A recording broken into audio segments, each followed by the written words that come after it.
Hello everybody, and welcome back to the Average Film Enjoyer. Yeah, that's right, you're hearing it right. Daddy's home. I'm back. He's back. I've taken a couple weeks off, had some stuff going on at home that I've needed to deal with. I've been listening to the episodes. Evan and Jagger have been doing an excellent job, but, you know, there's only one me. I told Jagger, I don't want to cut you off. Jagger, I told Trey that if Trey was on the Long Legs episode, it would have been a hostile attack on you. And he would have said, absolutely.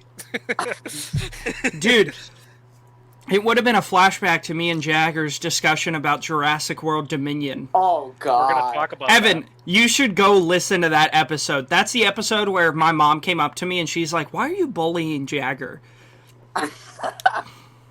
I was like yelling and cursing, and it was a whole thing. Because, spoiler alert, Jagger believes that Jurassic World Dominion, the most recent Jurassic movie, is better than the OG Jurassic Park. And that is fucking insane. Jurassic that Park is so crazy. Jaws, by the way. Better than Jaws. You know what? No. That's valid. Is that ridiculous? No, it's not. Jurassic Park is peak. My Jaws score might be a little low, but Jurassic Park clears Jaws. Yeah, 100%. Alright, let's continue. Yeah, let's get into it. We are back today, Average Film Enjoyer. Before we get into anything, we have a big announcement. As you guys have probably noticed these past few months, it has been a real struggle for us to get both episodes out on time, on the days that they are supposed to come out, and it has been a struggle for us to, all three of us, be here. And we don't like that. Like, we like recording with each other, but we prefer it when it's all three of us, you know? Yeah. I need some backup sometimes. Yeah. Sorry. So, golly. So, we have decided collectively as a group that we are going to go down to once a week episodes. So, we will no longer be doing episodes on Tuesdays and Fridays. Don't worry, we will still be doing our IMDB series, and we will still be doing director deep dives, but they will be combined on Wednesdays. We're going to come out with episodes every Wednesday, hopefully, and it'll work better, because the big thing with me is work. I have a very weird schedule with work, but I have every Wednesday off, so that'll be a huge thing. Evan's pretty flexible with his schedule. I work mornings, so I'm, Yeah, and Jagger... As long as Jagger isn't doing cool guy shit, we're good, you know? But he's pretty often doing cool guy shit, so... we recorded the last episode from a film festival for Jagger, so... Yeah, Wait, that's cool guy shit. Oh, yeah. Oh, wow. I can't believe it's that long. That was a good time. It's been a while. But we are here today. We are glad. Yeah, so episodes will be dropping every Wednesday. So on today's episode, for our IMDb movies, we got two 5. These were both first time watches and both 5 stars for myself. Was this your first time seeing 3 Billboards? Yeah, I'd never seen it. I had stayed away from it because I don't like Banshees. But we are discussing 3 Billboards outside Ebbings, Missouri, and The Bridge over River Kwai. Dude, fucking peak. Jagger, don't take my score to heart. I was playing Metal Gear when I was watching it, so I'm going to rewatch it. I don't know what you gave it, so... He gave it a 3. Okay. Really? I was playing Metal Gear Solid 4, and I was locked in on it, so... Yeah. Metal Gear Solid 4 is mostly cutscenes, so I was watching okay. Okay. Gotcha. So, that's what we got today. Next week, we have... Oh man, next week is our depression episode. I'm so excited. We have Prisoners, debatably Denis Villeneuve's best movie, and Inside Out. Which, speaking of Inside Out 2 has officially become the highest grossing animated movie of all time, which is very cool.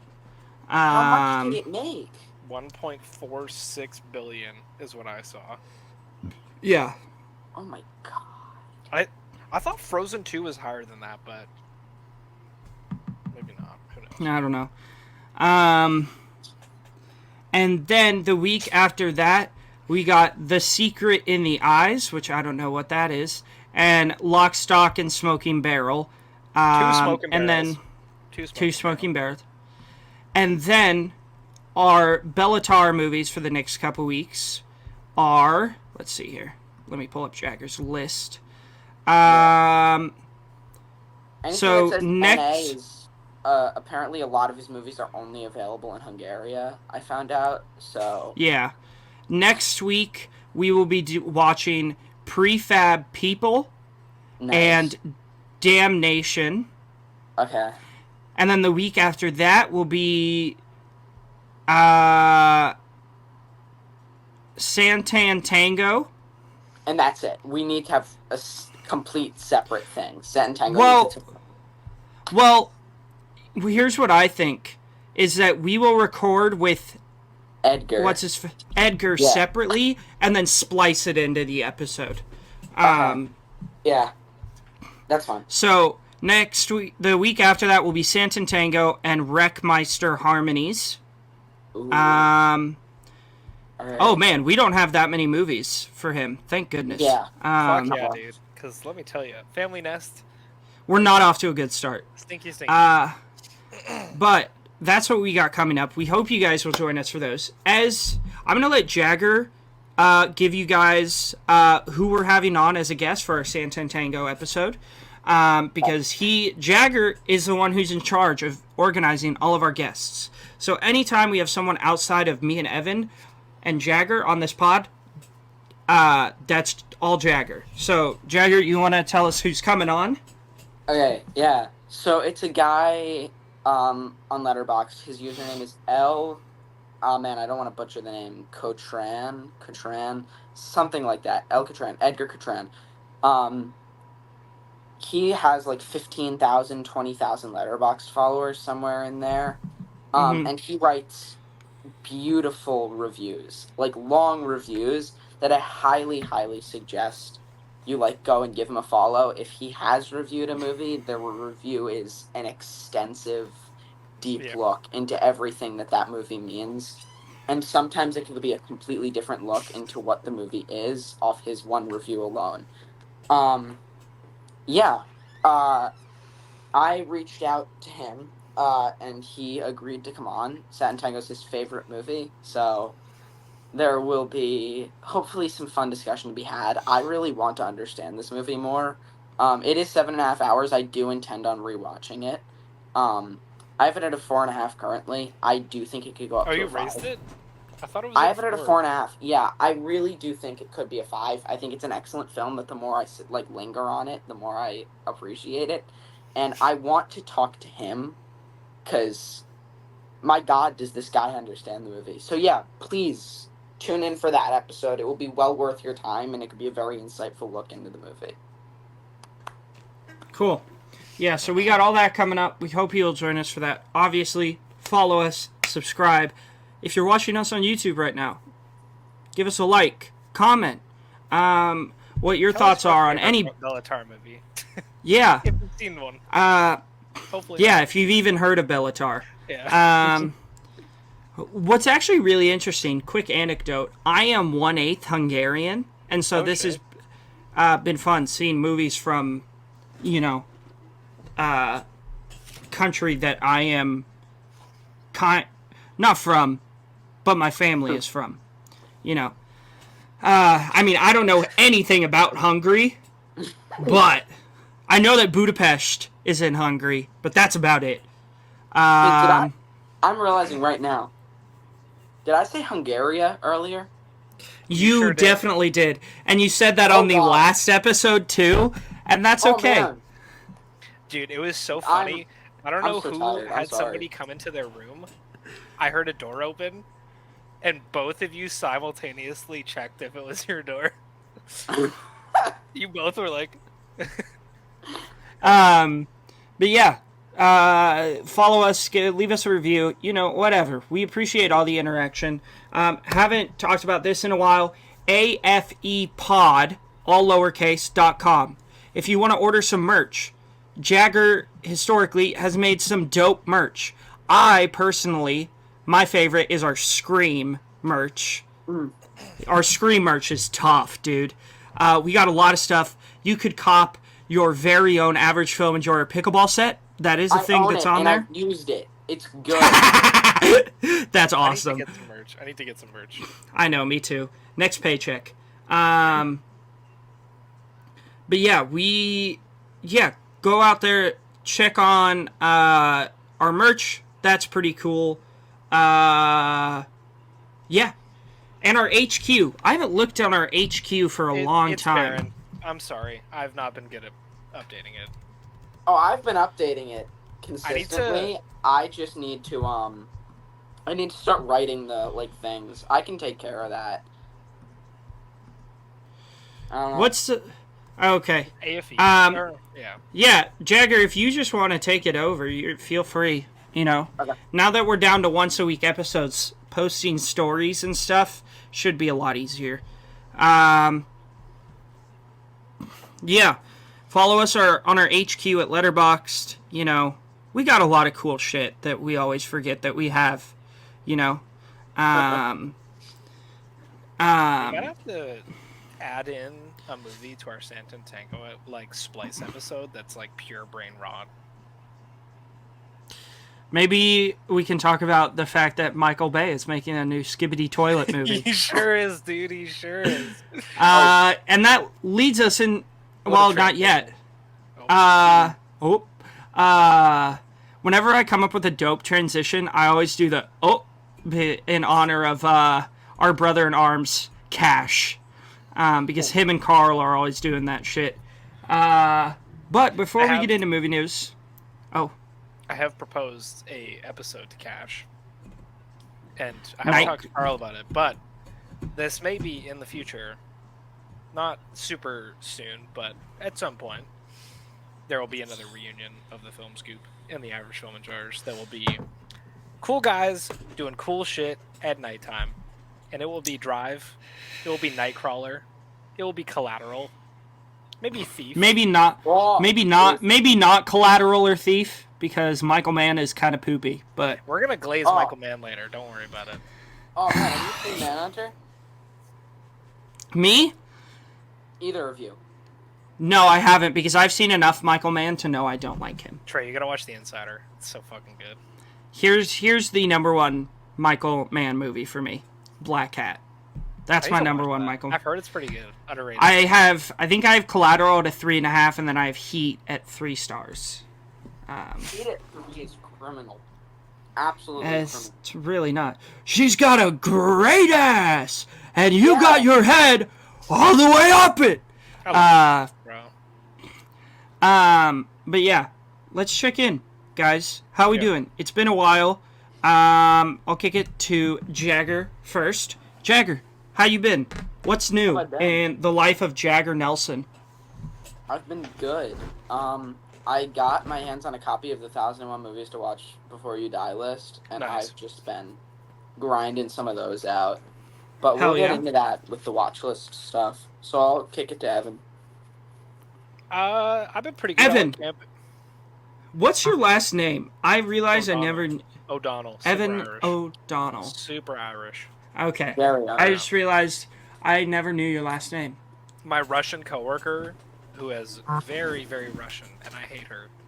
Shout out to me. Fuck you. You suck. You're really mean to me. But she thought my name was Ivan when I told her my name, because I don't wear my name tag. Look, it's gonna get dirty.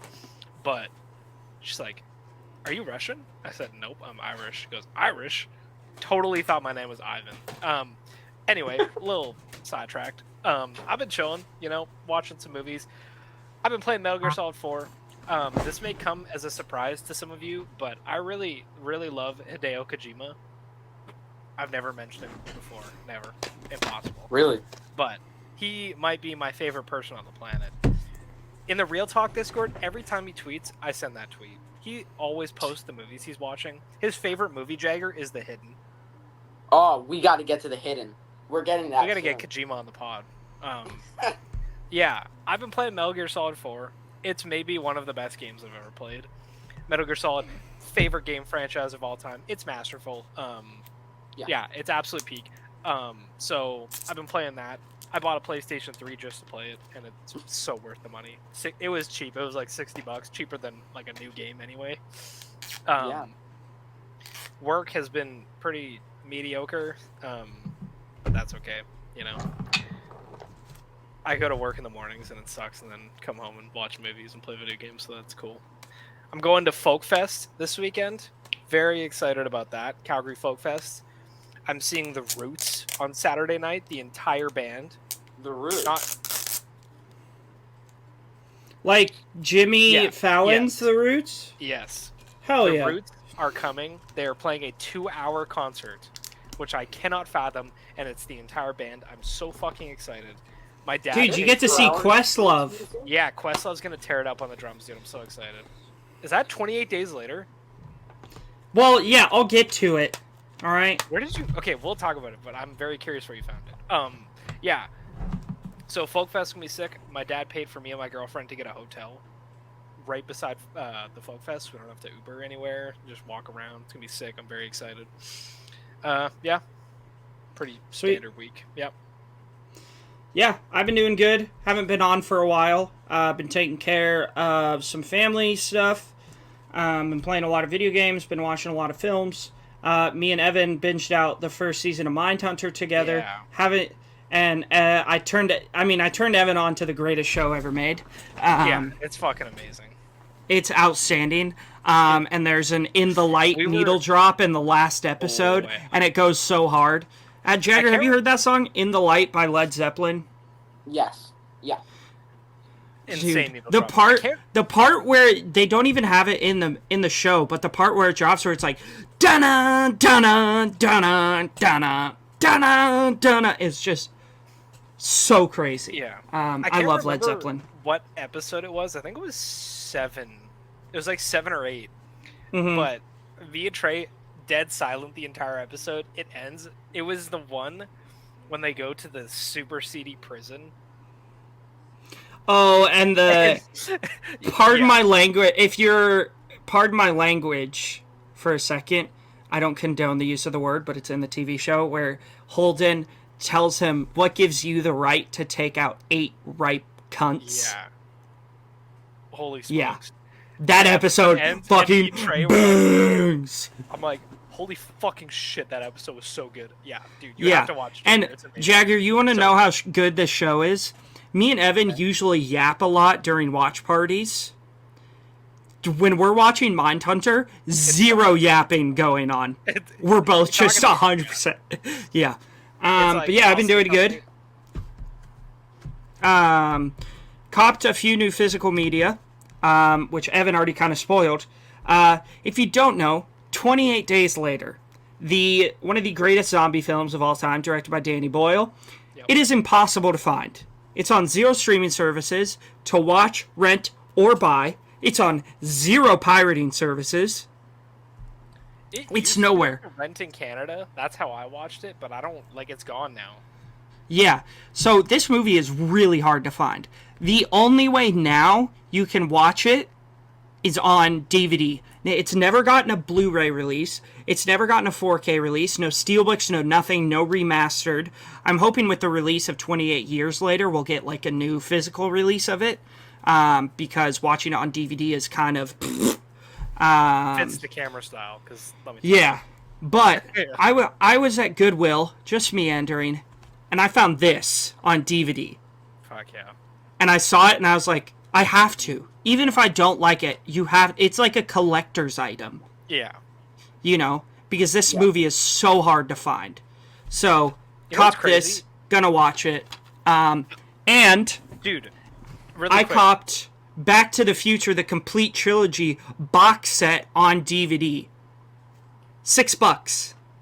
Hell, do we love thrift stores? We fucking love thrift stores. Dude, Goodwill. It's the best place to buy physical media.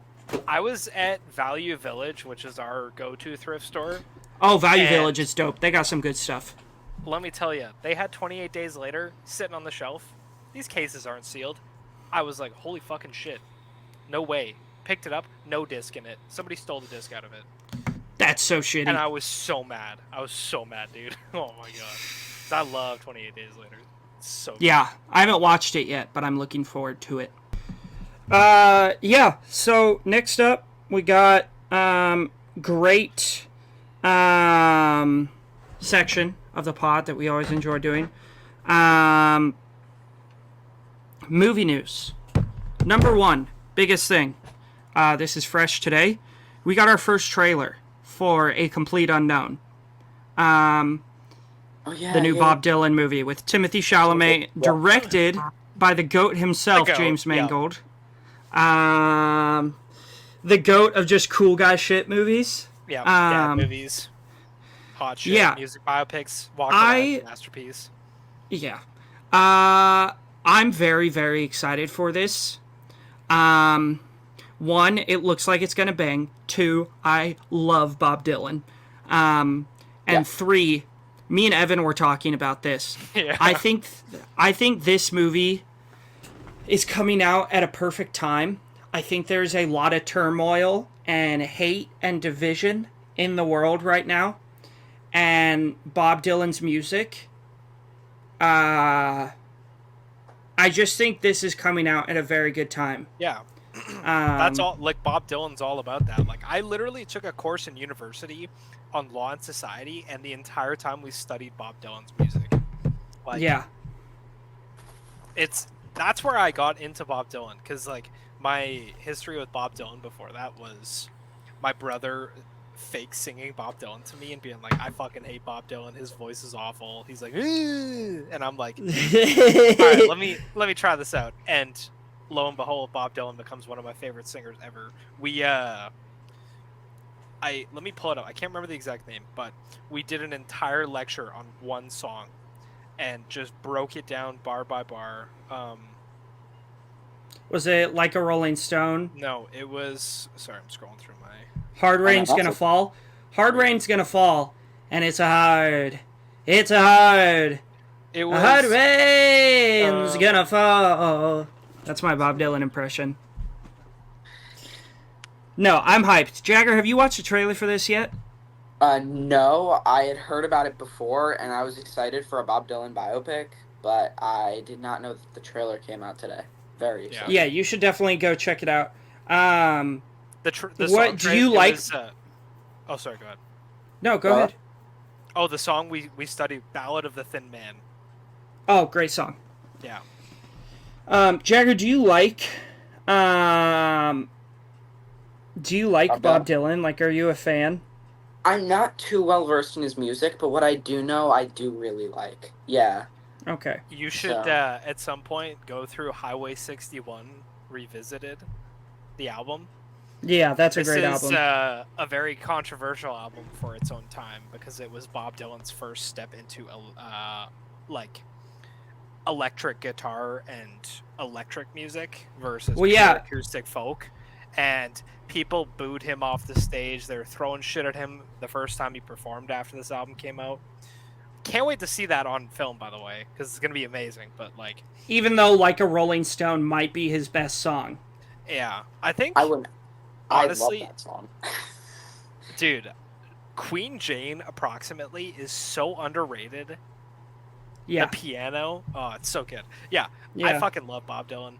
I'm super excited. I'm really excited to see if they tackle his motorcycle crash. Like, the thing with I'm Not There is it covers Bob Dylan's entire life. And I'm really curious to see if a Complete Unknown sticks to his, early days, or if it spans that entire thing, or if it's, like, early life and then they, third act is, like, a brief run through. Yeah, we don't really know. I haven't read the synopsis, so I don't know. Like, the trailer, I just kind of grazed. I didn't want too many spoilers until Trey told me it's, like, the best trailer, and I'm like, okay, I'll watch it. But, yeah. Bob Dylan rips. Timmy singing, he kills Bob Dylan's voice. He's singing it all himself. He nails the voice in a way that's not, like, mockery. It's really, really good. No. This is going to be amazing. And, like, historically, James Mangold is very adamant about the actor singing. Because, I mean, with Walk the Line, Joaquin Phoenix did all the... Dude, and Joaquin Phoenix... Yeah. Have you seen that movie, Jagger, Walk the Line? about No. Johnny Cash? So good. Trey, the scene of them in the recording studio and they play the church music, and then Johnny busts out Folsom Prison Blues. I hear this train a coming. And then the It's guitar rolling comes, around the bend. everyone's just kind of listening, and the guitar comes in. It's a doo doo doo doo out of nowhere. One of my favorite scenes of all time. James Mangold. We forget Indiana Jones. Like, I haven't seen it. I'm not gonna watch it. But James is cooking. There is some parts about that movie that to like. Yeah. I don't know. There's just a lot not to like. I don't have Indiana Jones nostalgia, so I think I'll hate it, Yeah, probably. That wasn't my thing as a kid. Dude, no, the scene in Walk the Line is when he's performing at Folsom. Yeah, it's such a great scene. The warden is like, hey, you can't play any more of this kind of music. It's getting the prisoners riled up. And he talks about the water and how dirty the water is that they give the prisoners. And he goes out there and plays Cocaine Blues, which is basically about him going onto death row for doing cocaine and shooting his wife. Oh my god, dude. It's amazing. It's super tragic, too. Like, Reese Witherspoon, she won the Oscar. She's so amazing in it, too. Yeah. It's amazing. Yeah. Walk the Line is fantastic. I'm so excited. It really is. And very, James Mangold, he did Logan. And we got the best superhero movie of all time. Second best. What's number one? I think I have. Here's the thing: my top 3 is Dark Knight, Watchmen, and Logan, and it's interchangeable. Mm-hmm. It's interchangeable. Yeah, they're all pink. Flash. Oh, shut up, Jagger. So a few headlines. A Skibbity Toilet movie and TV franchise is in the works from Michael Bay. And even crazier, a current idea for the Skibbity Toilet movie may be a hybrid animated live-action thriller stylistically similar to the John Wick movies and District 9. This is I don't even know how to process that information.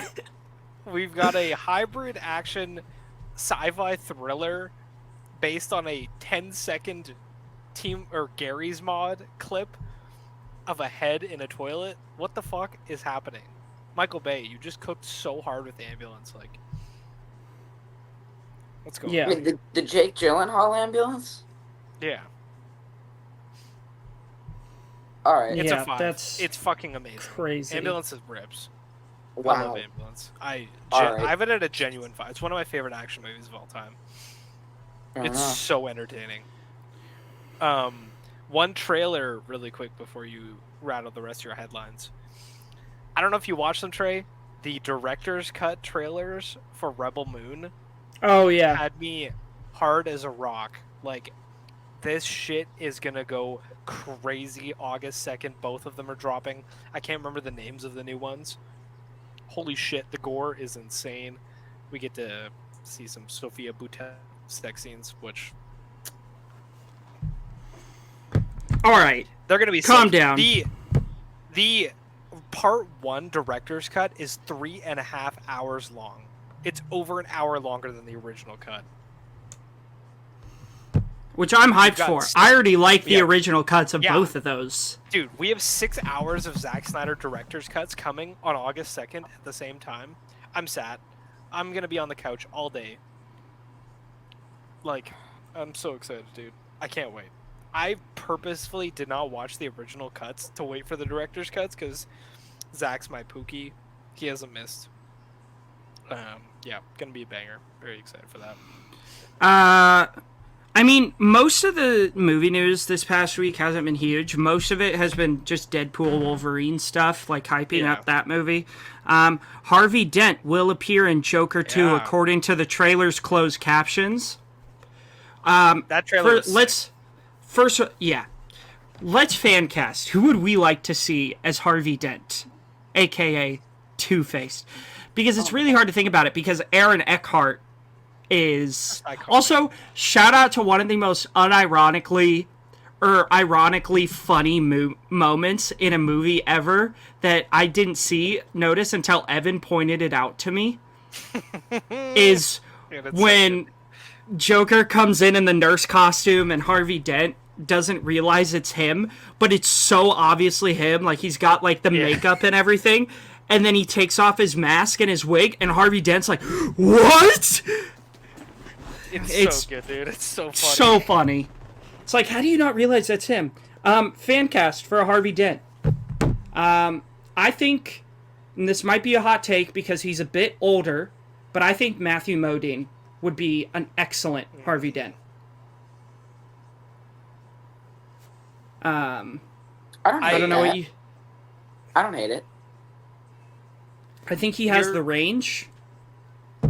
I don't know. I think he would be really good. I saw somebody mention this one, and I really like it, and it's Ben Barnes, who plays the villain in Punisher Season 2. Yeah, he plays Russo. Oh my god. Yeah, Russo. I love Ben Barnes. And he's Russo! Fucking amazing. Oh god, the Punisher, man. He's that best friend that turns into a villain. Like, dude, Punisher's so good. It's so peak. It really is. Yeah, Jagger's in the Punisher too. Yeah, Evan, did you know that? Are you? It's the first episode of season 2. John Bernthal like sleeps with some chick, and then it turns out she has a kid, and Jagger is in like 10 minutes of it as the kid. Yeah. What the fuck? You gotta go watch it, dude. That's crazy. That's awesome. That's actually so hype. Jagger, that'll redeem all your bad takes in the Real Talk Discord if you send that. Yeah, I'm in the Punisher too, season 2. Yeah. Jagger been getting cooked pretty hard a couple times. Yeah. Yeah. The Twilight take was crazy. The Twilight take was insane. For those who are unaware, Jagger stated that Twilight is better than Lord of the Rings. By like 4 stars per movie. That's just insane. Insane. Welcome to the Mentally Ill podcast. All of us in different ways, but you know what I mean? Like, goddamn, dude, that's a crazy take. We're gonna do a Peter Jackson deep dive at some point, and it'll be Braindead and Lord of the Rings. It's gonna be amazing. Another movie. But yeah, that's about it for movie news. Are you guys seeing Deadpool and Wolverine this week? I'm seeing it on Probably Friday. not. Yeah. Okay. I'm excited. I'm gonna see it. I'm at the folk festival this weekend, so I'm either gonna see it like Friday morning or next week. Because here's my thing. I'm very conflicted about this. I love Deadpool 1. I have it at a 4.5. I love Deadpool 2. Deadpool 2 is also awesome. 4 stars with a heart. Great movie. Overhated. I fucking hate the current state of the MCU with a burning passion. I've been very vocal about it. So, there he is. Yeah. So, my thing is, the multiversal thing, the TVA, I like Loki. Loki season 1's great. I haven't seen season 2, but season 1's awesome. I think that I'm scared for Deadpool and Wolverine to be 2 hours of jokes about how the multiverse sucks. Because it's self-aware, right? Like, I don't want them making fun of the thing that I like for straight 2 hours. Like, so we'll see. I really enjoyed Deadpool 1 and 2. I also have a huge issue with Logan coming back. Spoilers for Logan for the next couple minutes, because I'm curious about your guys' thoughts on this. I haven't seen Logan. I'll step away. Oh. No. Shit. Totally Dude, fine. You have I'll to, step up. Jagger, okay, Trey. We'll just save it till Jagger watches. Jagger, come back. Oh, okay. Yeah, we're just gonna save it. Once you watch Logan, we'll talk about it. You know my issues, Trey. I do know your issues of why they're bringing him back. Yeah. Okay, so because of how perfect of a send-off Logan was Logan's for that character. It's a very conclusive but for the X-Men. So to play devil's advocate, I will say this movie takes place before the events of Logan. So, like, Black Widow died in Endgame. We know that. But then we got Black Widow after Endgame, and that takes place between the events of Civil War and Avengers Infinity War. Right. Which, let me say, people hate on Black Widow. Besides some CGI problems and them just completely ruining Taskmaster as a character, it's a pretty good movie. It's not bad. It's fun. David Harbour is great. Rachel Weisz is great. Florence Pugh, of course, is so damn good in that movie. Cool action. Yeah. I mean, I didn't hate it. I liked it. Right. So, here's one other thing. Have you guys both seen the most recent trailer for Deadpool and Wolverine? Yes. Have you seen it, Trey? Yeah. So, spoilers for that trailer. Daphne Keane is in that trailer. As X-23. As X-23. This is a character in Logan, Jagger. One of the main characters. A girl who has the, like, spike, the adamantium spikes. She was a mutant created from Logan's DNA. So she's technically Logan's daughter. But the different thing with her is she only has 2 claws that come out of her hands and then 2 claws that come out of her feet. Yeah. So it's really cool. I was with you, Trey, right? Like, this is not a Logan movie. And then I see Daphne Keane show up in the fucking trailer, which I don't know why they released that trailer a week before the movie came out and spoiled that. But also, let me say this. Daphne Keane is hot. It's so weird because she's a child in Logan, but yeah. Not in Logan, but now. She's our age. She's our age, yeah. She is. She's like 20. She is smoking. I mean, she's not your age. That's a bit young for you, Evan, but... I thought she was 23. Maybe I'm wrong. Anyway. She's 20. I digress. Like, because I checked it before I said she was hot. I was like, am I allowed to say this? Here's my thing, is that bringing Daphne Keane in as X-23, Laura, I think her name is, immediately locks you into the end. Before Logan, but she's old. So it takes place before Logan, but she's older than she is in Logan. Yeah, this is the weird thing with the multiverse. I don't know when it's set. I think it's been confirmed that it's like before Logan. Yeah, I mean, when you mix the X-Men with MCU, it gets messy. But when you put Daphne Keane in, like, you're immediately tying it to the Logan story. And it might be a passing cameo, but, I mean, she's a very major character and a very close person to Logan.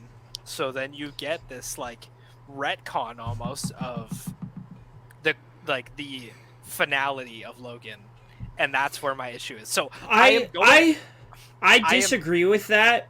I think that if they truly are doing the multiverse, obviously X-23 exists in an infinite number of universes.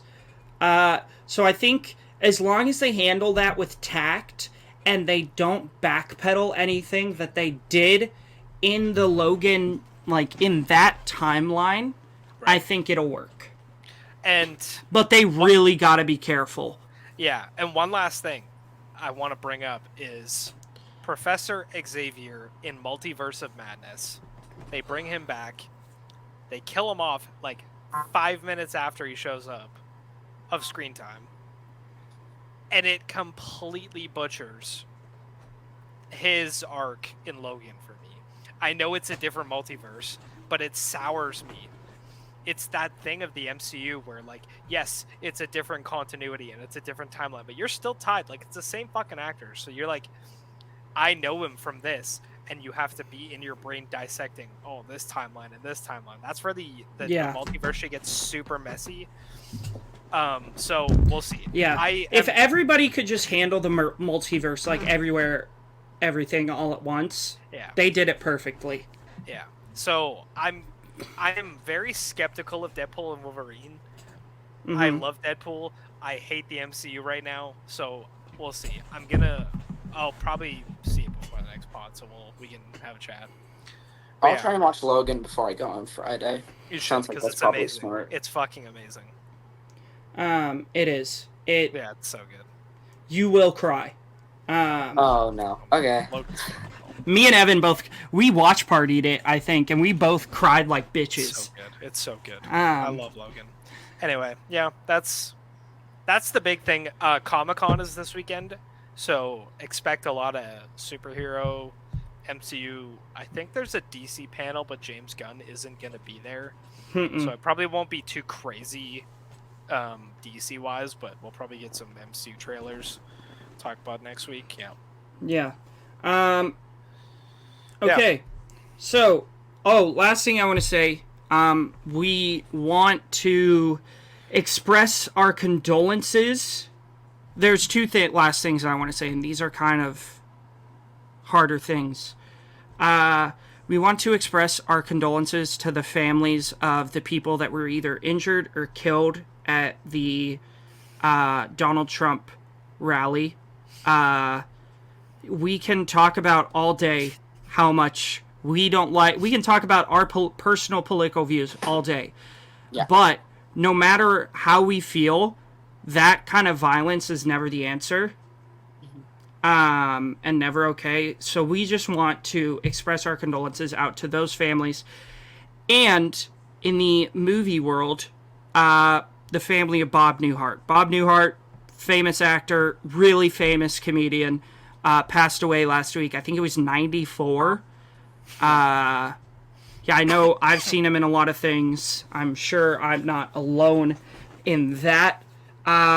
So we just wanted to send our love to all the people affected by both of those deaths.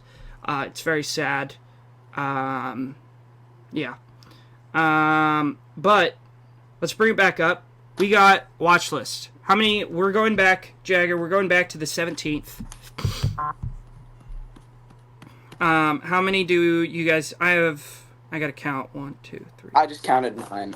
7, 8, 9, 10, 11, 12, 13, 14. I have 14. I have 7. I have 30. Okay, Jagger, you do. We'll do 3, 2, 1. Yeah, you do 3. I'll do 2. Evan does 1. Jagger, why don't you kick it off since the 17th? Okay, so I had already done a couple from the 17th, so I'll do after Fargo. I have 3 roasts. The roast of James Franco, roast of Bob Saget, roast of Donald Trump. Yeah. Cool. The James Franco one is the best one.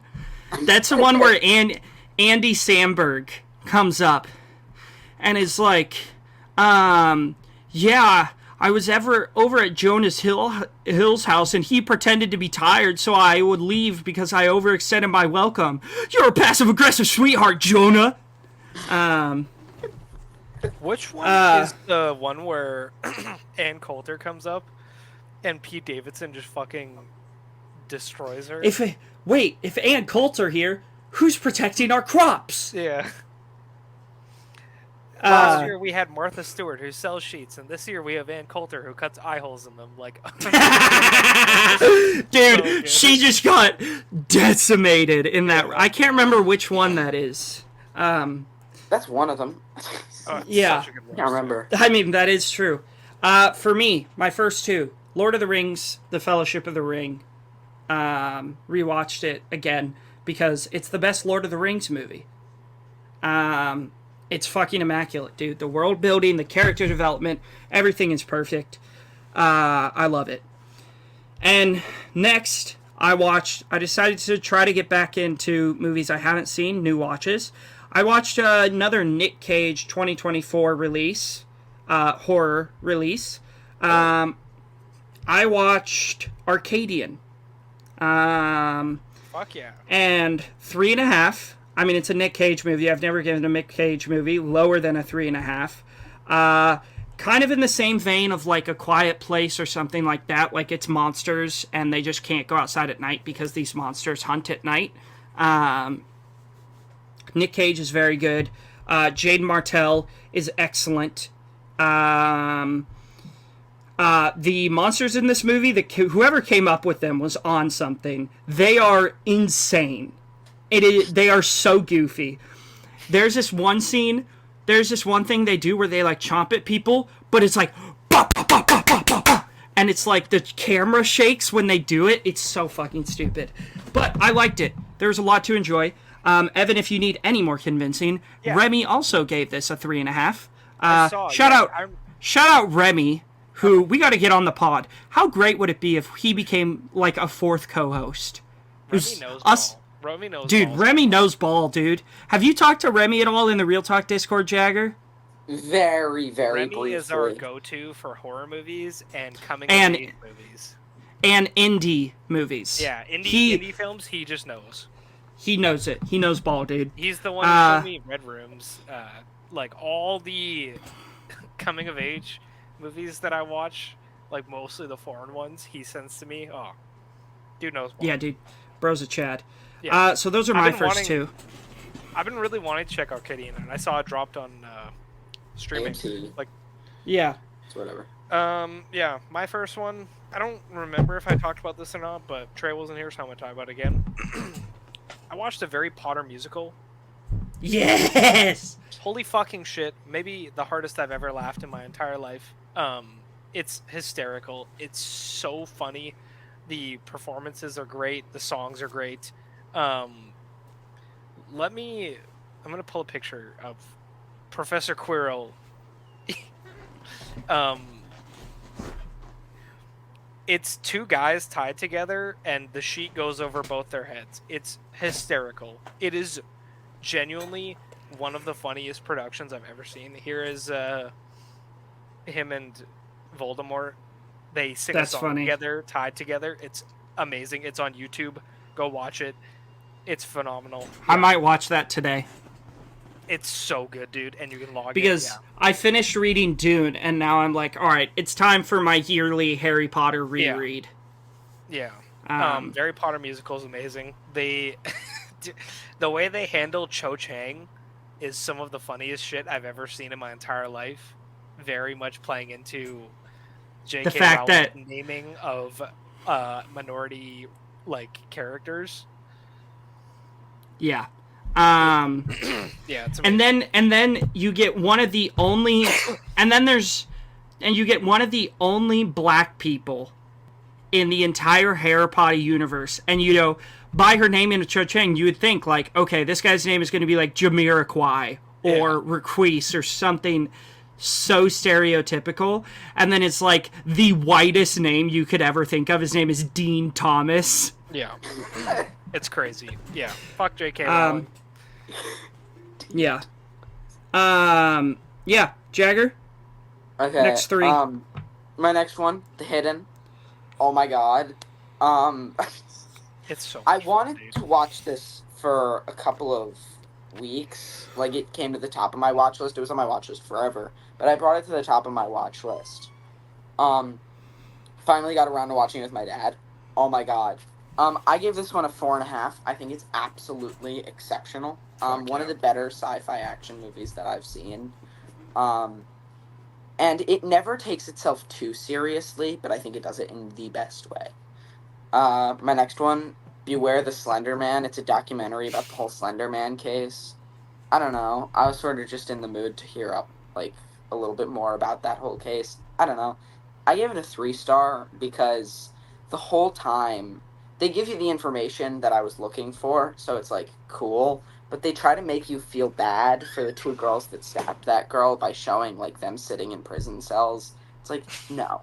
You're not making me feel bad for them after you explain everything they did.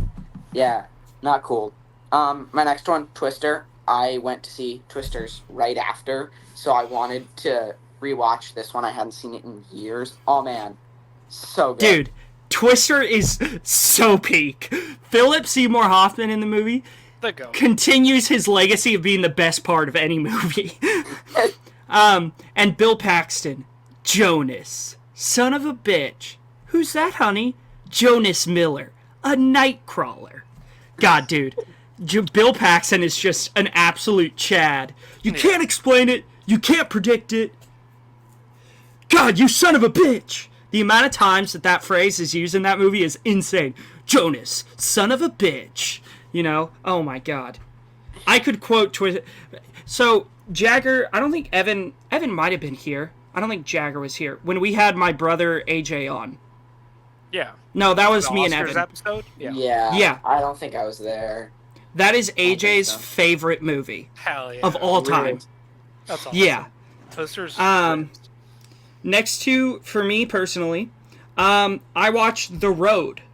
This is one I've been meaning to get to for a while, with Viggo, and Charlize Theron, and Robert Duvall, and Guy Pearce, and Michael Kenneth Williams. This movie is fucking bleak. I mean, there is no hope until, like, the very end.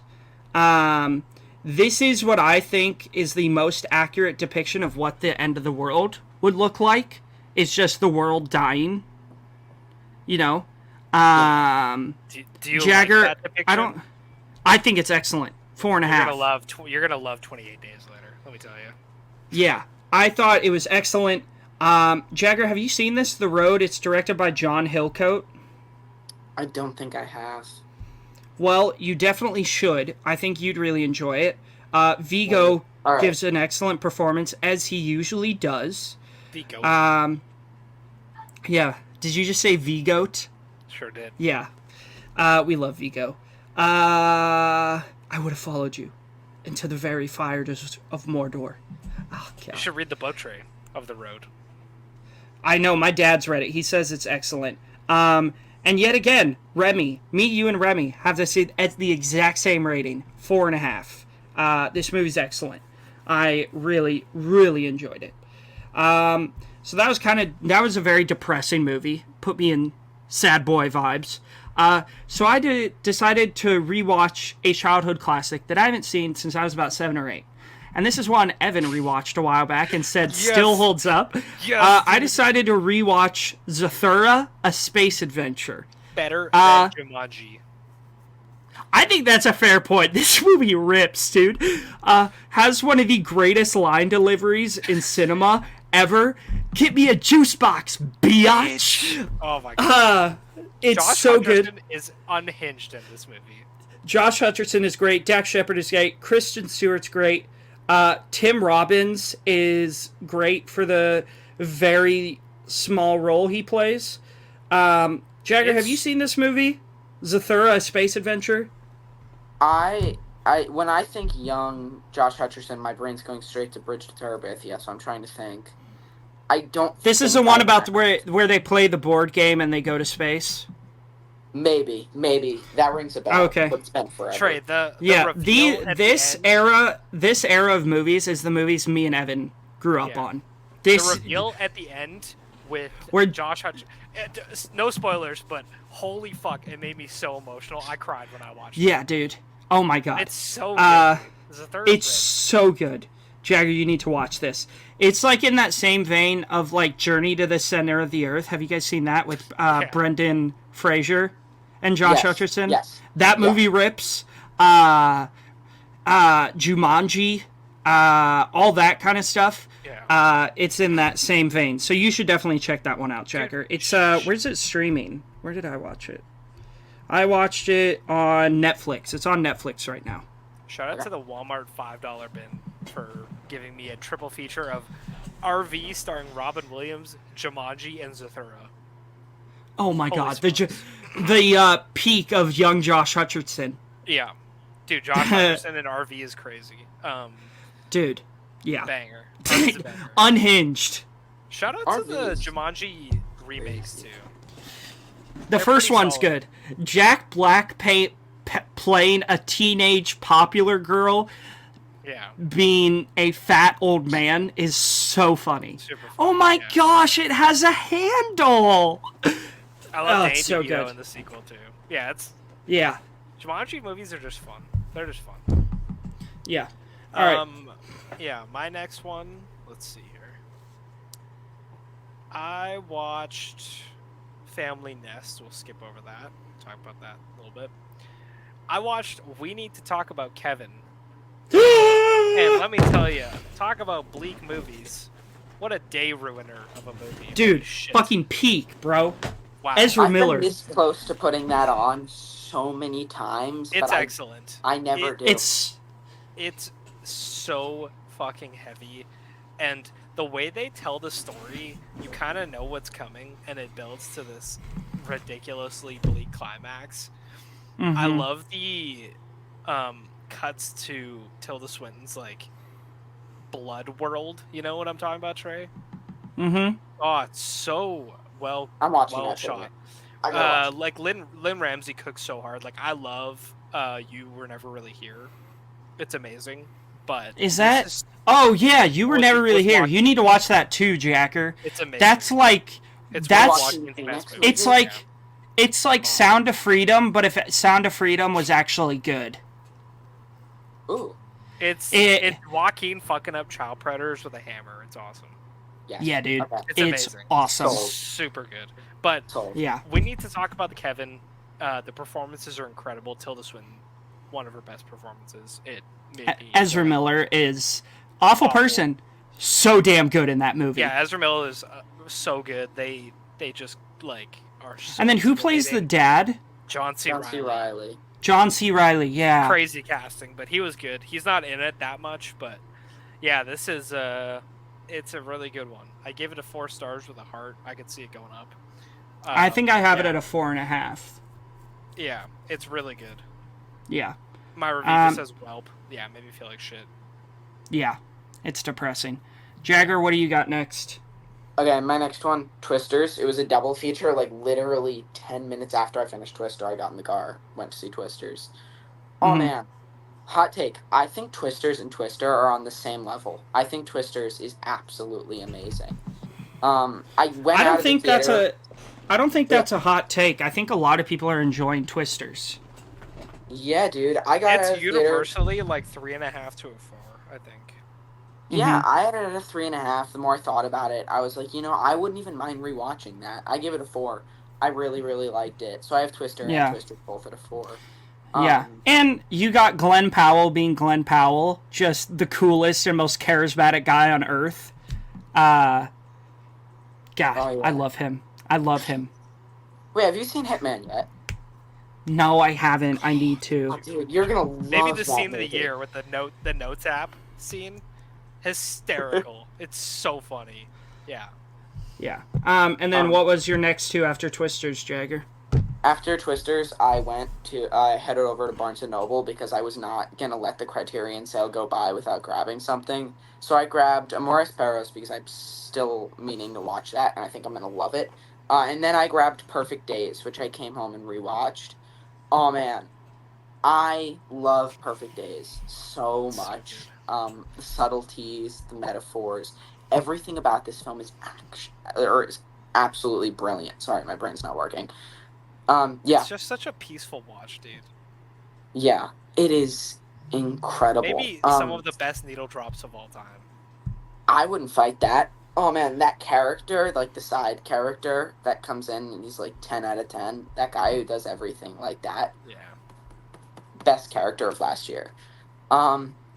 And after Perfect Days was over, it was really late, so I just wanted to throw on a horror movie. I threw on Sinister. I hadn't seen this in a minute, the Ethan Hawke one. Yeah, dude. Really, really good. I have this at 3.5.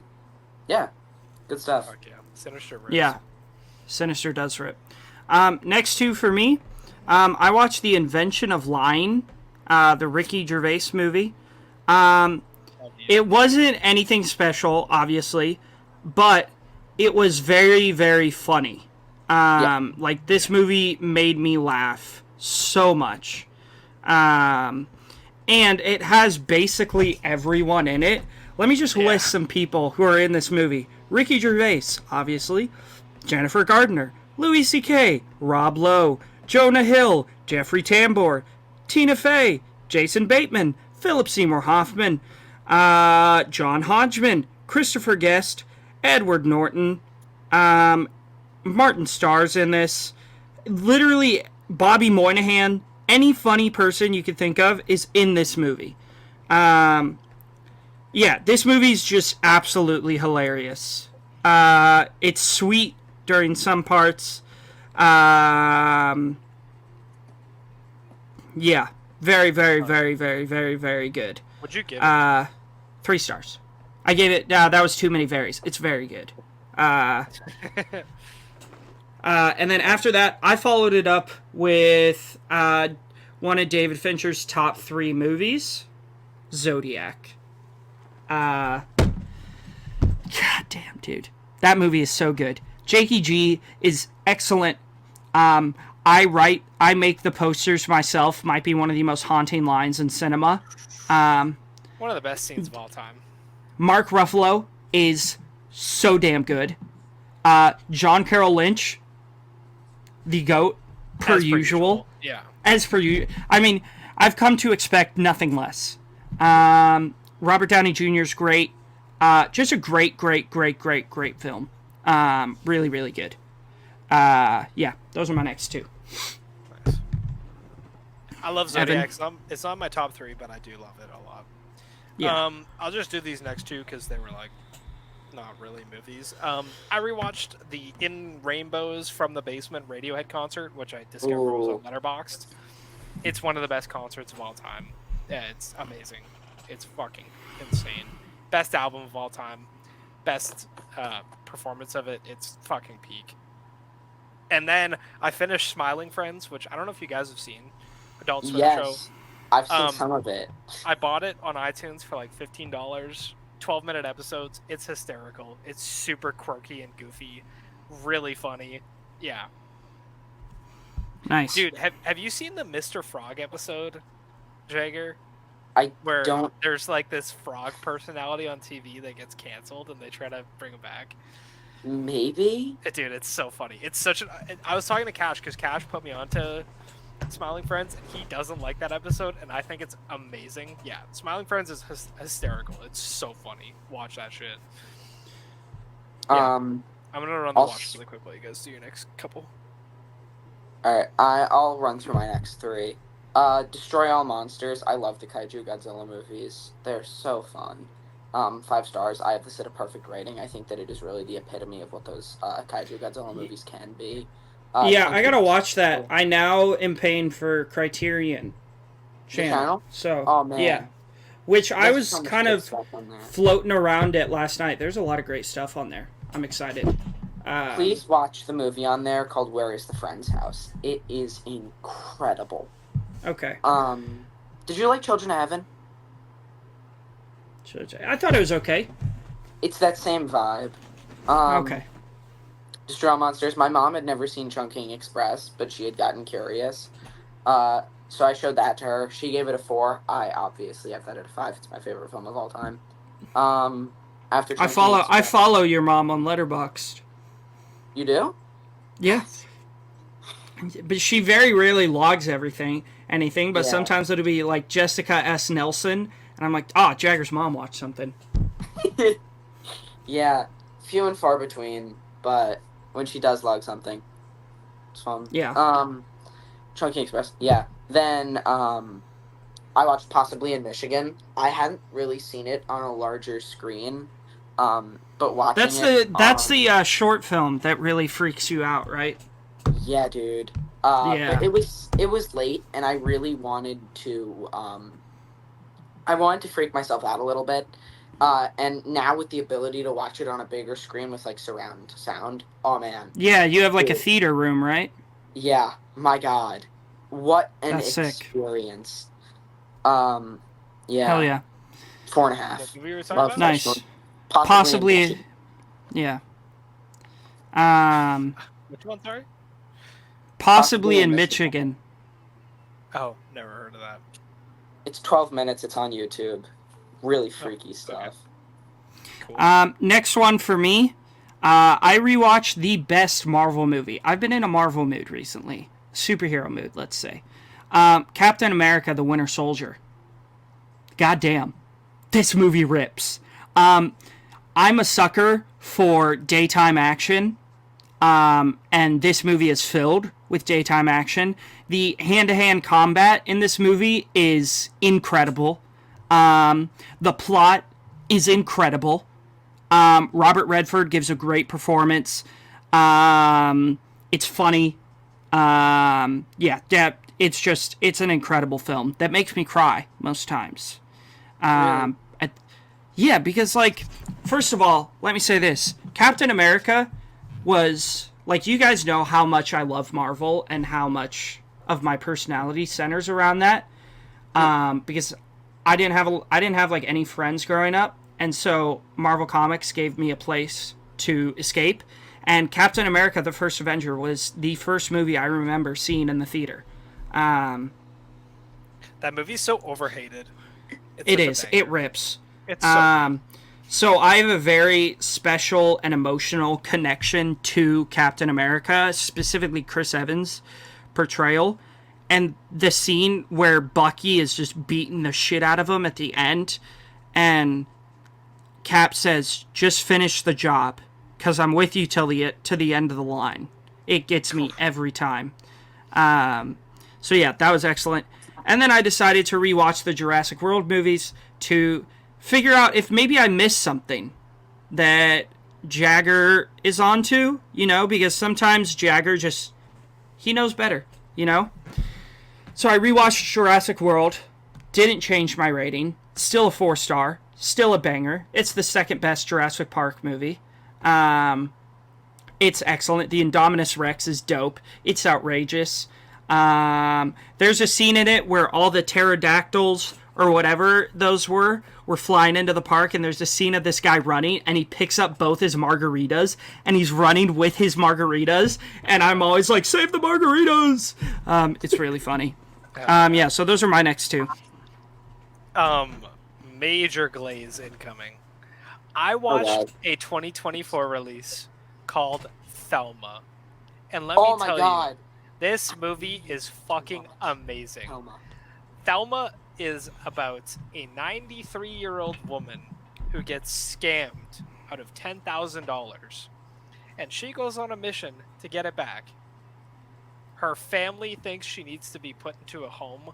Her husband has passed away. She's lonely, but she also really loves her free time. Her family is like, yeah, she's gonna die. Like, we need to lock her up.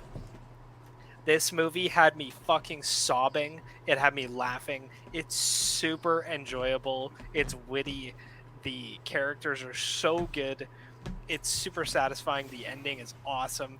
It's based on a true story of the director's own mother doing the same thing. Yeah, and his mother is still alive. She's 103 years old. Thelma is amazing. I gave it a 4.5. I think it's one of the best movies of the year. My mutuals all have this super high, except for all of the British people that watched it yesterday and gave it 1 star. They're stupid. Don't listen to them. Watch Thelma. It's amazing. I cried genuinely like 3 or 4 times. It's just so it's so emotional. Yeah, I fucking adored it. 4.5. Hell yeah. It's peak. Yeah, watch that shit. Really good. Jagger, what are your next couple? Oh, Hello on Broadway. Cool. Of course. Not trying to I feel like horse. when we first started this podcast, that was a weekly thing when we did watch this. Like, Jagger's like, yep, I watched Oh Hello on Broadway again. I'm like, yeah. Well, no surprise there. Then I also watched a Marvel movie, Avengers: Age of Ultron. So good. I have it at a 3. It's not one of my more favorite Marvel movies. It's not one of the better Marvel movies in my mind. That's the word I'm looking for. But I do think it's quite good. So yeah, respect. Yeah, I think that one, it's pretty messy, but I do think it's a good time. You get top 3 MCU villains in Ultron. I wish they kind of underutilized him. There's a whole Marvel timeline in the comics where Ultron has killed most of the Avengers and taken over the world. Because essentially, at the end of the day, he's a computer virus. Yeah. That's what Ultron is he's a virus. But I do really... And that's the last movie we got, like, actual real Hulk. Like, Rage Monster Hulk. And also, I like, miss one him. of the very few times where the Avengers are together. Yeah. That's the last time, like, the Avengers, except for Endgame, they're, like, the OGs fight together. It's great. And it has maybe the best opening scene in a Marvel movie. Where, like, it goes... in the forest, right? The Winter Forest? Yeah, it goes from person to person, and they're all just, like... And then it's the shit language. I've only seen it once. I need to go back to it. It's good. Yeah, and the scene where the scene is great when the helicarrier shows up and Cap is like, Fury, you son of a bitch. And Fury goes, ooh, you kiss your mother with that mouth? Yeah. Age of Ultron is severely underrated and overhated. Yeah. James Spader is just the go-to. Yeah, dude. Oh my god. And I watched that before I watched The Office, and when he showed up in The Office, I was like, holy shit, it's Ultron! Hell yeah. Alright, Jagger, sorry. Every Marvel movie, I have to interject. Totally fine. I don't mind. I think I have Age of Ultron at a 4.5. Damn. That's totally fair. And I just love it.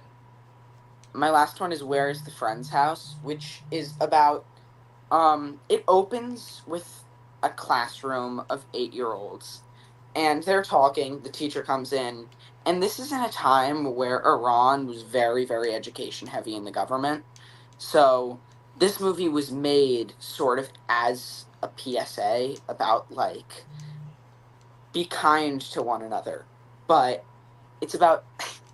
One of the kids gets yelled at because he did his homework on, like, a piece of paper instead of in his notebook. So the teacher yells at him. He says, like, I've asked you 3 times. If you do this one more time, I'm going to expel you. You're out of the school. So then the kid's really freaking out, and then he's sobbing. One kid goes over, and he's like, I'm sorry. So then the kid gets home, and it's about this kid sort of, like, doing his own thing, and then he realizes he has the kid's notebook. So now this kid's going to get expelled if he doesn't get the kid his notebook. And it's this odyssey through, like, towns in Iran of this one 8-year-old going around trying to find this one kid's house to give him his notebook so he can do his homework. And it's weirdly touching. It's beautiful. It's a brilliant slice of life film that also plays out sort of coming of age. I think it is exceptional. I have it at a 4.5. Could be a 5 on a rewatch. I would totally understand a 5. But man, what a great film that is. Nice. Next 2 for me. Okay. Jurassic World Fallen Kingdom. I had this at a 2-star. I now have it at a 3. Okay. My biggest gripe with this movie, the pacing of this movie is absolutely horrendous. This movie feels 3 hours long. It doesn't spend enough time on certain parts, and it spends too much time on other parts. But it's still a good time. There's cool dinosaurs. The Endoraptor, I think they call it, is terrifying. Not a lot to like, but some. And finally, to what Jagger thinks is the best Jurassic Park movie. Jurassic World Dominion. Evan, are you still there? Yeah, I'm here, sorry. Okay. Jurassic World Dominion. My review says, yeah, Jagger, you gotta be on something. This movie is absolutely awful. It has no business being 2.5 hours long. Before I get into other bad things, I will say this. There are a few parts I enjoy. There's some great Jurassic Park Easter eggs. The first scene in Jurassic Park where Dr. Sattler, Laura Dern's character, sees the dinosaurs and takes off her glasses. She does the exact same thing in this movie. There's kind of a nod to the OG. And there's a scene that is kind of a nod to the original Jurassic Park logo, like the circle with the head of the T-Rex. And that was cool.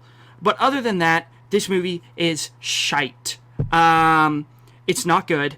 There's almost no stakes. It's genuinely so awful. The acting is bad. The writing is bad. And most of these people are great actors. Chris Pratt, Bryce Dallas Howard, Laura Dern, Sam Neill, Jeff Goldblum. All of these people are excellent actors. I don't know how whoever directed this, Colin Trevorrow, made them seem like such bad actors. It's really just it's wild, man. This movie is just terrible. And I wouldn't recommend it to anyone. Yeah. Evan, you want to give us your next one? Oh shit, dude, that's crazy. He did the first Jurassic World too. Damn. Yeah, what a step down, dude. Yeah, my next one. I know you love this movie. I watched Burn After Reading for the first time. God, so funny. Yeah. I want to rewatch it. It's about the security. The security of your shit. Dude, oh my God. Brad Pitt is so damn funny in this movie. And he plays it's so out of his character of like what he usually does. Yeah. Damn. The Coen brothers really cooked with that movie. It is so funny. He's so good in it, and I love John Malkovich. Like, anytime John Malkovich speaks, I'm happy. Especially when he yells, dude. The scene of when Brad Pitt goes to, like, meet him in the car, and John Malkovich starts freaking out. He's like, this is a federal felony. And then they have, like, the fight in the cars, and they're bumping into each other. Hilarious shit, dude. And Brad Pitt goes, ow! Yeah, it's so funny. It's so perfect. Jagger, you're muted, by the way. Oh, Burn After Reading? Yeah, dude. It's peak. Banger. This movie is super messy. I disagree. Extremely enjoyable. It's really funny. I gave it a 3.5 with a heart. I want to rewatch it. The performances are great. I fucking love the ending. The scene with J.K. Simmons and the dude from Succession. Hilarious. Yeah. What did we learn from this? I didn't learn anything. Well, we learned not to do it again. Like, oh, it's just hilarious. So good. Yeah. I had seen the closet scene before, you know? Oh my God. I watched this movie with Ben, and we were both like, what the fuck? Dude, George Clooney's reaction following that scene is hilarious. Yeah. It's so funny, and he touts the entire movie about never shooting his gun. Oh, it's hilarious. Yeah, it's good. I liked it a lot. I want to see it again. Yeah. Good movie. Yeah. Jagger, you want to give us your next three? Yeah, I'll give you my next three, but I'm going to skip over the 2 comedy specials because I can only list so many of them. I watched Ugetsu, a 53 movie. It's a samurai movie, but it also sort of goes for like a trippy thing, which sounded right up my alley, like a surrealist samurai movie. So I went into it with super high expectations. It's on the Criterion Channel. I don't feel like I was either in the right state of mind to figure out a movie this, like, complex, or I just need someone smarter than me to explain it. Because it confused me a good deal. Which the only other movie that's done that is Woman in the Dunes. Cool. Like, I could not figure out all of what was going on in that movie. Dude, you gotta watch it, Trey. It's so fucking good. But yeah, Ugetsu, still phenomenal. I gave it a 4-star. I gotta start watching more movies on the Criterion Channel. Sure do. Because, dude, bangers. Then Daniel Sloss X and Drawn are both 4 stars for me, but I'm gonna go to my next one. Sasquatch Sunset. I love this film so much, and I had wanted to rewatch it since I saw it in theaters. And I had watched it, I think, once after. But I have it on Blu-ray now, and I've been thinking a lot about having to watch Solo because it's one of Edgar's favorite movies, and I really want to watch a lot of movies off his favorites list, and that's one that I'm really, like, sitting on a lot. Like, I don't know. Like, I've gone to put it on a bunch of times, and I just sit there for, like, 20 minutes, and I'm like... We talked about it last time, yeah. Yeah, I just can't bring myself to watch it, and I know I have to, but then I was, like, about to put it on again, and I was like, you know what I could watch? Because you had brought up that there was a scene where they eat poop in Sasquatch Sunset. Yeah. So I was like... I kind of have to go to that first. That's such a crazy transition. I love that. So awesome. I went in to watch it, I saw no scene where they ate poop, and I was looking for it. I even rewound a couple of times. I could not find it. So I just think you're wrong. I have to set a 99 out of 100. I think it's borderline perfect. I think it's absolutely exceptional. I think as far as like metaphorical films go, and it's like social commentaries, political commentaries, I think this does everything very right. I think it's a deep film that's very layered, and I think there's a lot going on here, and I love that, and I love the Zellner brothers.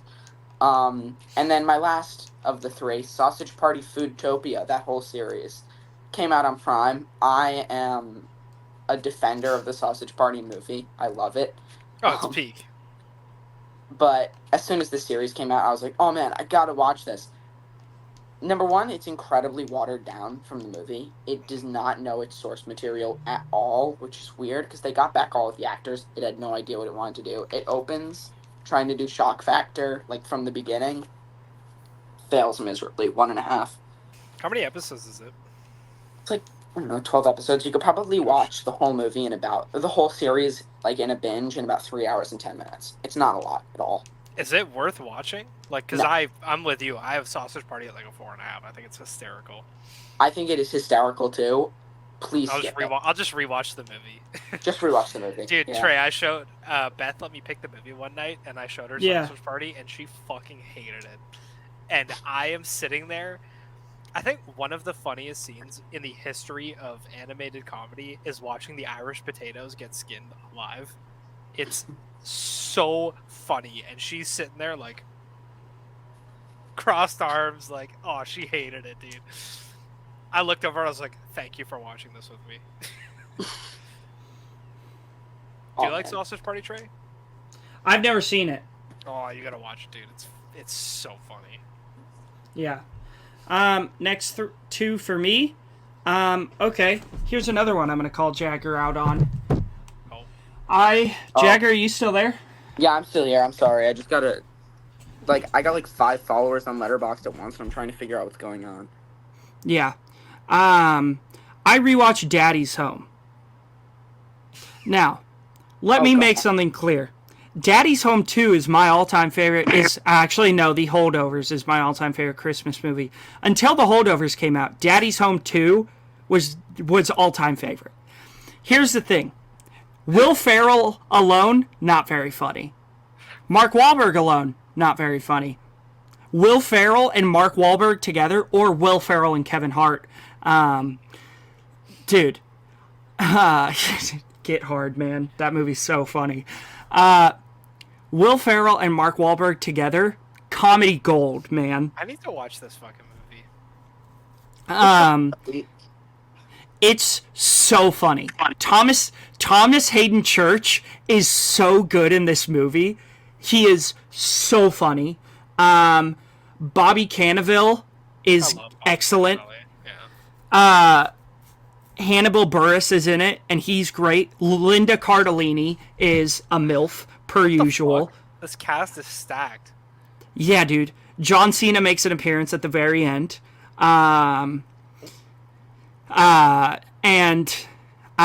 It's just great. And I'm so excited for December to roll around so I can force Jagger to watch Daddy's Home 2, starring Will Ferrell, Mark Wahlberg, John Lithgow, and Mel Gibson.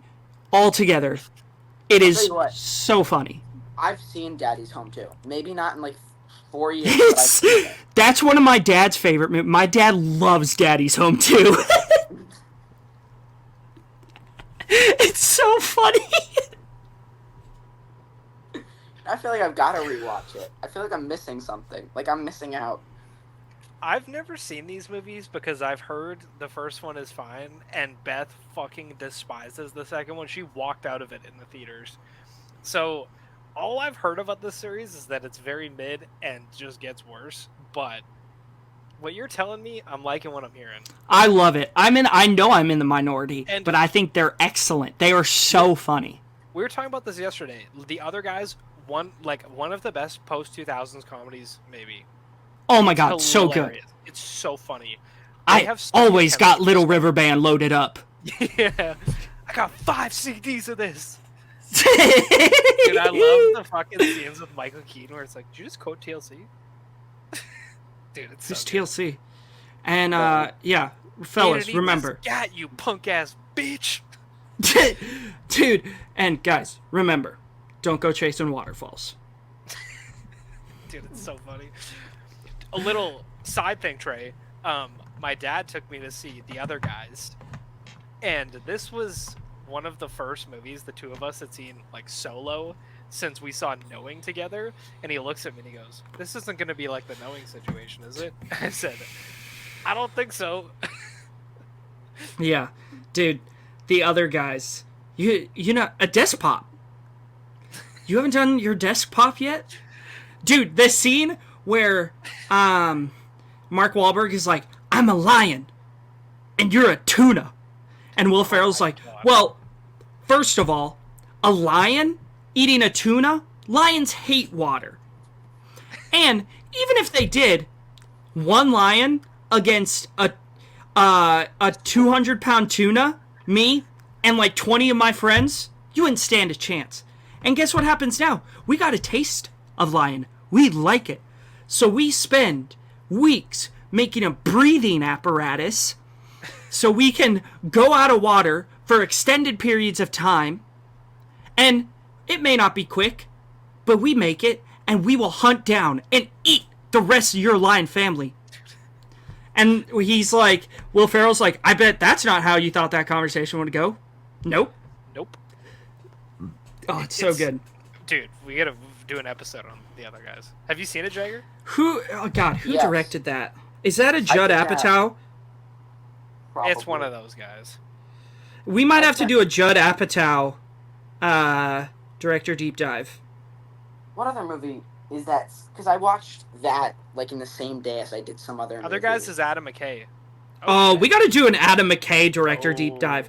Don't Dude, look up 6 hours. The Big Short, Step Brothers, Anchorman, Vice. 6-hour episode on fucking Big Short, and then Oh my God. shit on Anchorman. I'm jacked to the tits. Dude, Gosling, you see him? Do you see his eyes? Wait, you're not. Sorry, Jagger. I thought you were the one who really hates Anchorman. You're not. No, I have Anchorman at like a 4.5. I love Anchorman. He hates Step Brothers. I hate Gotcha. Step Brothers. Right. Yeah. It's the asbestos. It killed him. How do you feel about Talladega Nights? I hate Talladega Nights with That's a burning crazy. passion. I think it's mid. I think it's You don't one do of Big Red, then McKay's. fuck you. Uh, The fucking scene when Will Ferrell is convinced he's paralyzed and he sticks the steak knife in his leg, and they start cutting around it with the other knives. Oh, it's so funny. yeah. Wait. We used to watch that Have movie you in ever seen mechanics class. Central Oh wait, what? We used to watch that movie in mechanics class. Dude, also, it's you so just good. Name dropped Central Intelligence. What Yeah, I a fucking did. banger!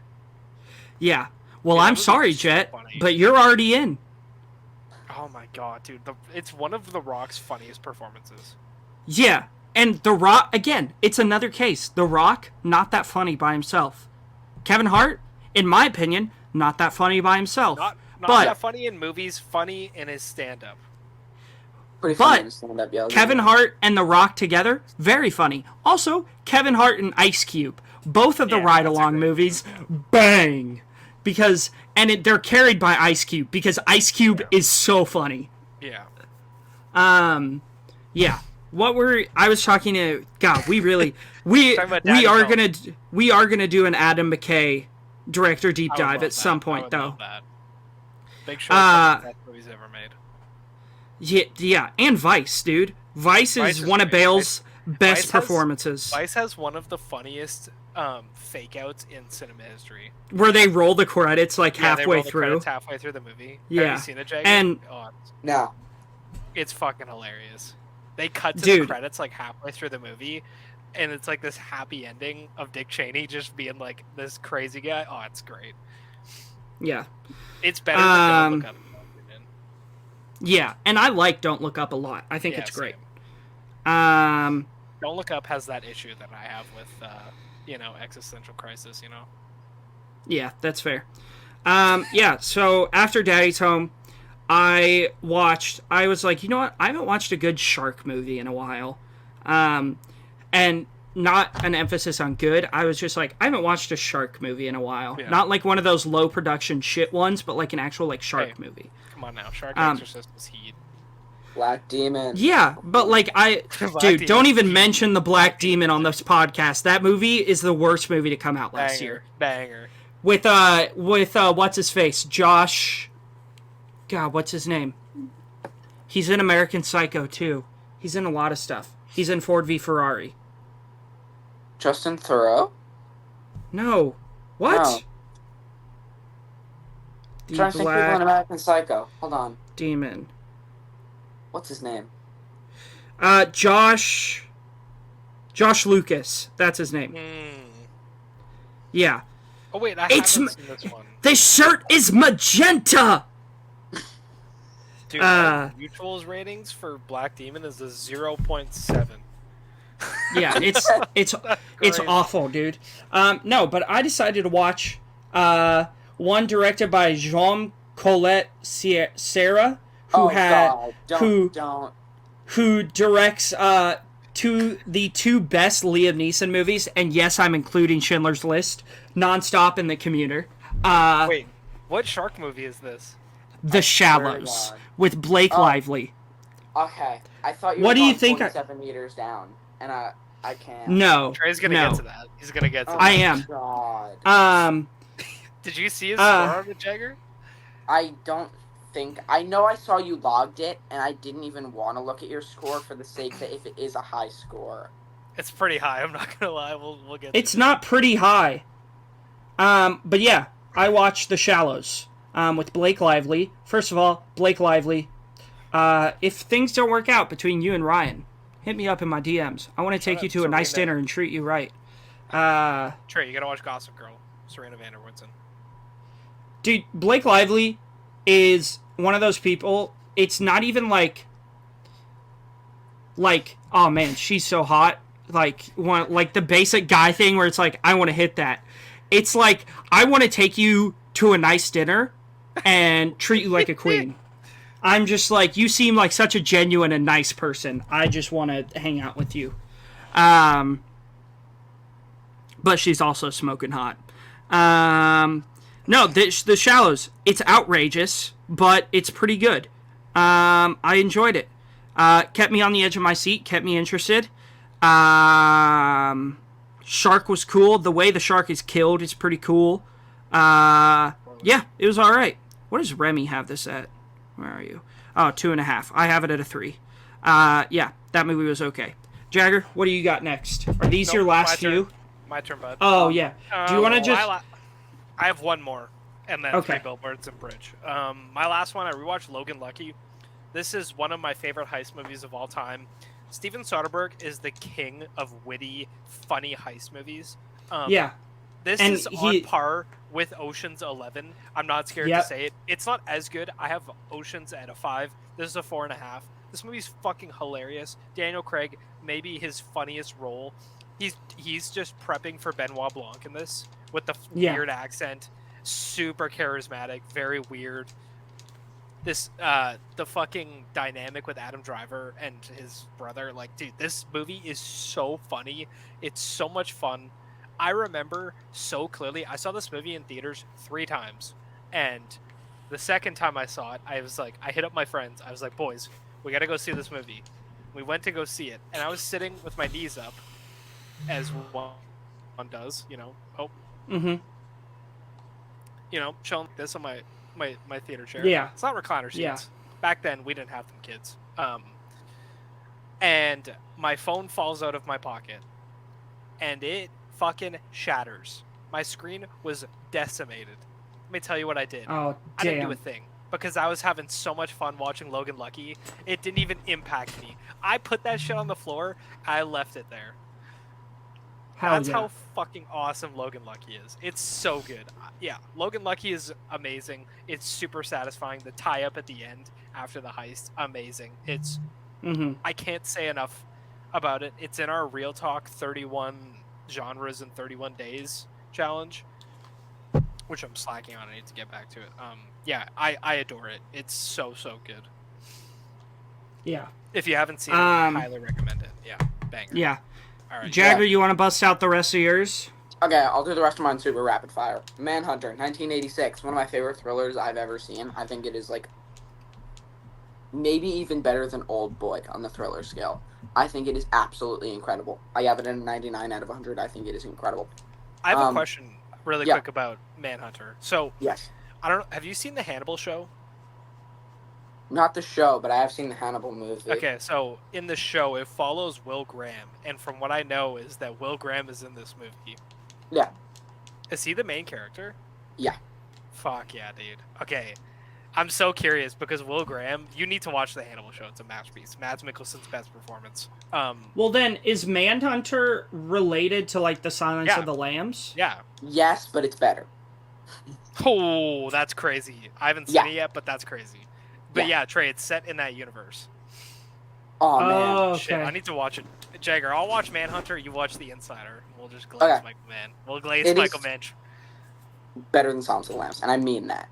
Did you watch it on Criterion? Because I know there's some Michael Mann on there. Yeah, I did. I watched it on the Criterion channel. This is like top 5 movies for my dad, and he's been begging me to watch it forever. Can't believe I waited this long. Hell yeah. 400 Blows. I love the 400 Blows. I think it could single-handedly be the greatest film of all time. After watching Manhunter, I just wanted to watch another movie that I believe is super peak. 400 Blows. My God. I love the 400 Blows. Really great. Ending is insane. Ending is incredible. Oh, it's so good. Shout out to Seth, who reviewed that film with us.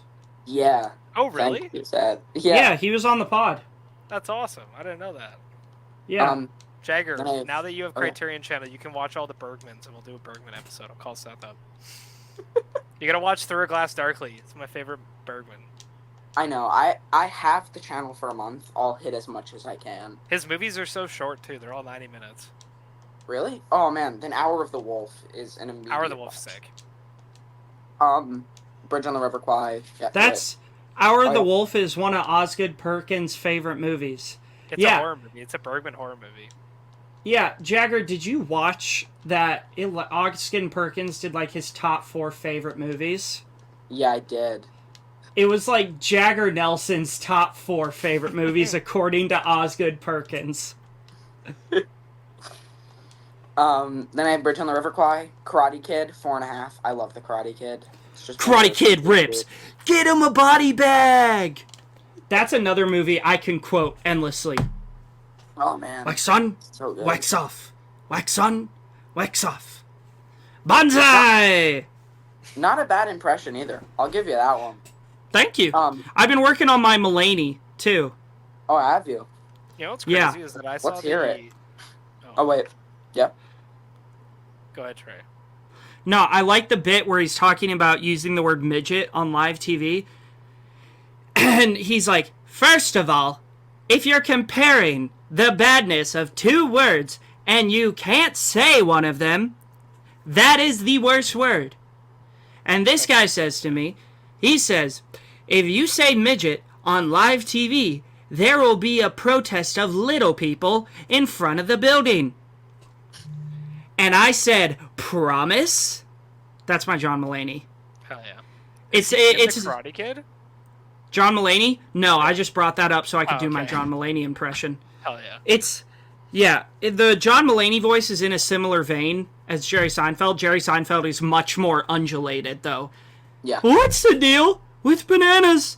I mean, you got grape juice. You like jazz? That's my Jerry Seinfeld.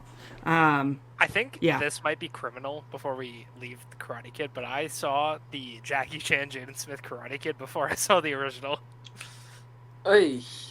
Well, then you basically saw the original. This led to me being obsessed with the Justin Bieber documentary where Jaden Smith and him say it's called Never Say Never Justin Bieber. Banger documentary. Wasn't it on YouTube Red or something? I don't know. Big fan of that. Jagger. Yeah. Jagger. Are you gonna watch Cobra Kai now? Cobra Kai is awesome. That is what I'm building up to, yeah. It's fun. I'm building up to Cobra Kai. God, it's so shitty, but it's so addicting. Like, you don't want to stop watching. Dude, William Zabka is so damn good. Here's my thing with Cobra Kai is that I wasn't watching it, but my mom was binge watching it, and every time I would come downstairs, I would sit down and just watch it for like an hour straight. It's really enjoyable. It's so watchable. Dude, I remember, Trey, the first time I came down watching it was a large fight scene set in a school. I'm sure you. Oh my gosh, that scene is crazy. I was like, holy fucking shit, what are you watching? She's like, I'm watching Cobra Kai. And I was like, god damn. So then I was just like, I would come every time she watched it. I was like, all right, let's get this shit. Yeah, it's really good. Yeah. Yeah, and it, like, looks into the idea, which is actually true, of that Ralph Macchio's character is actually the bad guy in Karate Kid. I mean, this new kid shows up.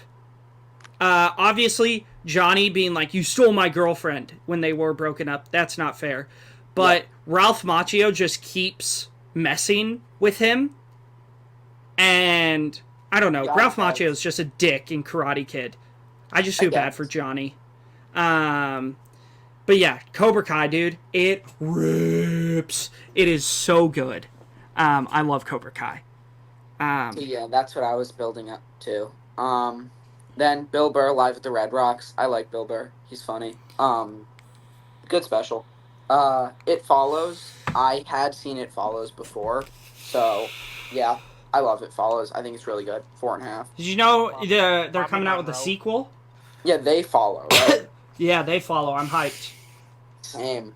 Then I watched Greener Grass this morning. Greener Grass is so funny. It's sort of like a suburbs satire thing. Oh my god. I've met people exactly like the people in this movie, which made it so funny to just watch this super unflinching dark comedy about that, like, area of people. Oh my god. So funny. Have you seen Greener Grass, Trey? No, but the way you're describing it, it reminds me of The Burbs. And you still gotta watch The Burbs, man, with Tom Hanks. I do. Yeah. I do. Evan, have you watched The Burbs? No, I haven't. Wait, did I put The Burbs on Hooptober and you never watched it? I thought I think I saw it years ago, which is why I put it. But is it available anywhere now? I don't know. You can probably pirate it, though. It's excellent. Corey Feldman is in it. Young Corey Feldman, one of the greatest actors of all time. His run as a child actor in the 80s and early 90s is crazy. And Tom Hanks is great. It's a really fun movie. Yeah. It's then 3 Billboards, then South Park, Bigger, Longer, and Uncut before I hopped on here. Peak. So good. Yeah. So, last two for me. I watched Scout's Guide to the Zombie Apocalypse. This one I've been intrigued by for a while. It's the same guy who directed the Happy Death Day movies and Freaky.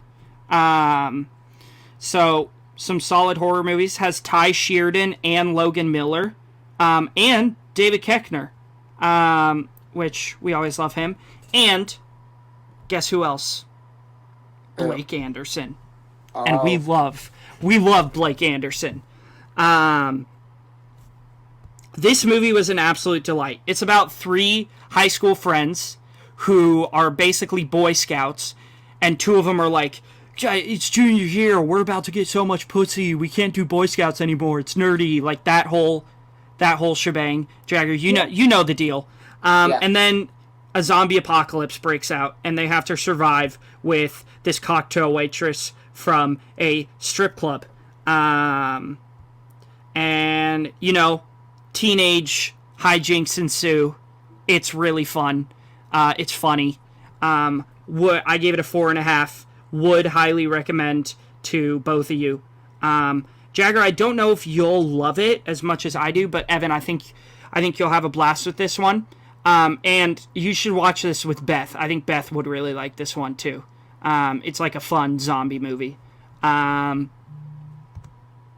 so I watched that. And then 47 Meters Down. This was my first watch. This movie is stinky. But the only reason I have it at a 3-star is the... 3-star? Can you let me finish, young man? Okay? The only reason is because of the 2-star Matthew Modine tax credit. Any movie with Matthew Modine automatically gets 2 stars added to its core. So this movie, yes, it's a 1-star movie. Ain't great, but you have Matthew Modine. So, maybe I'll watch the second one. But I've heard even worse things about that one. But who knows? Maybe I'll like it more. I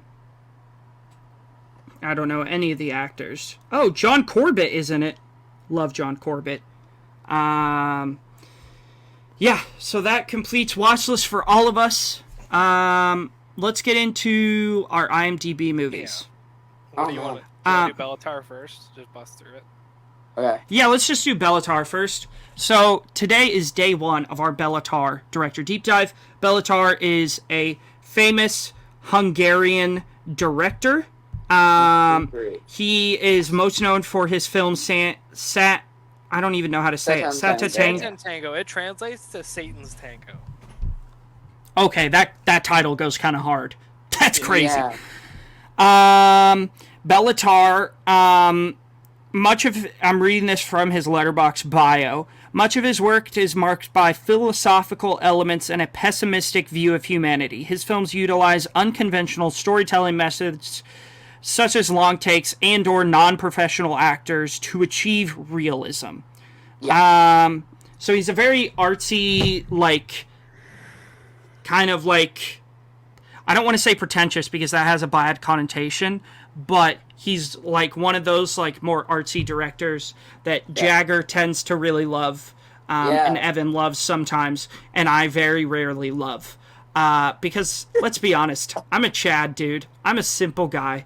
I don't want to sit here and analyze these deep themes about humanity. Sometimes I do, but not a lot, So today is day 1 of our director deep dive with him. It'll be about 3 or 4 weeks long director deep dive. Doesn't have too much. Well, he has a good amount of stuff in his filmography, but he doesn't have too much stuff that is accessible to us.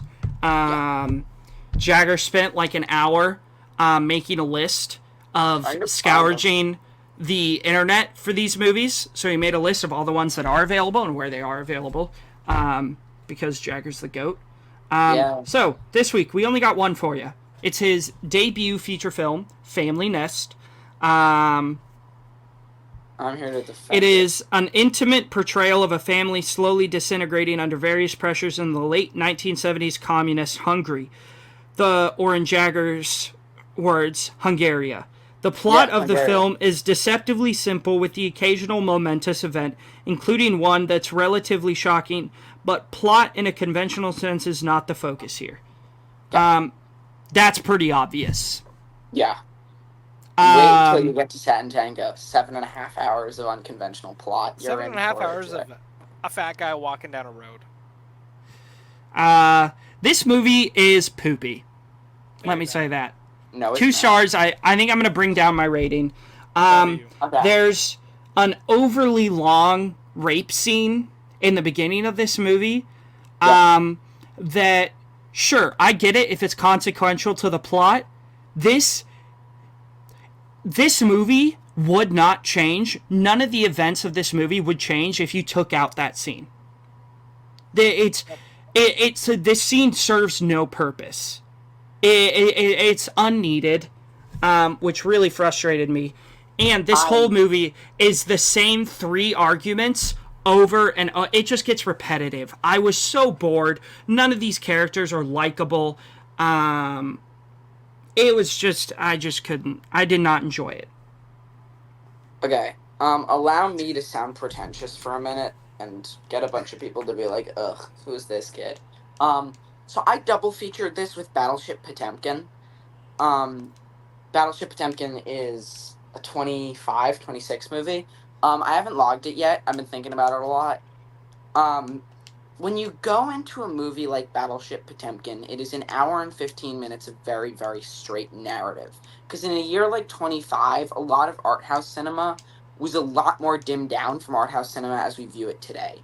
And again, that's not necessarily always correct. There are a lot of beautiful artistic films in the 20s, but I think that it's a bit more straightforward than we got used to later on.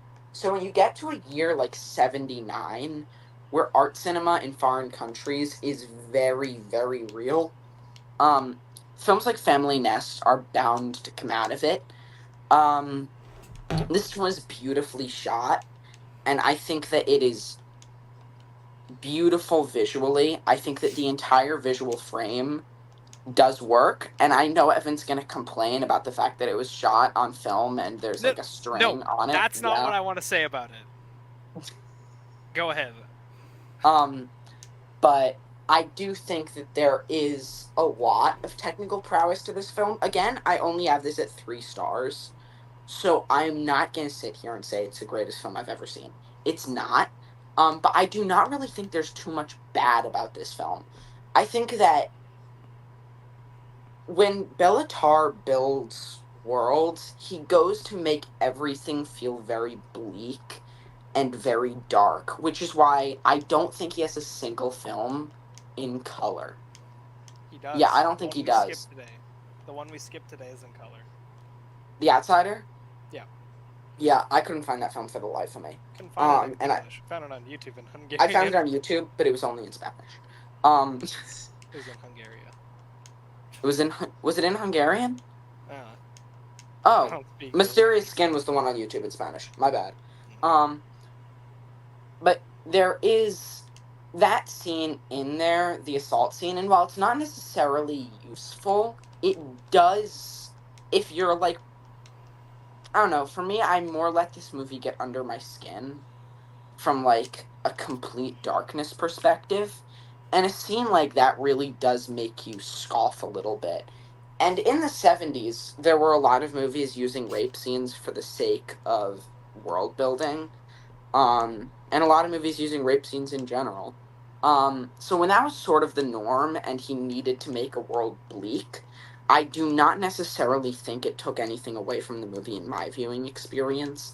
In fact, I do think it added a little bit. It was more like it would go from the scene of them on the roller coasters at the rides on like at the carnival to a scene where a girl's getting raped to just yelling and like family breaking apart.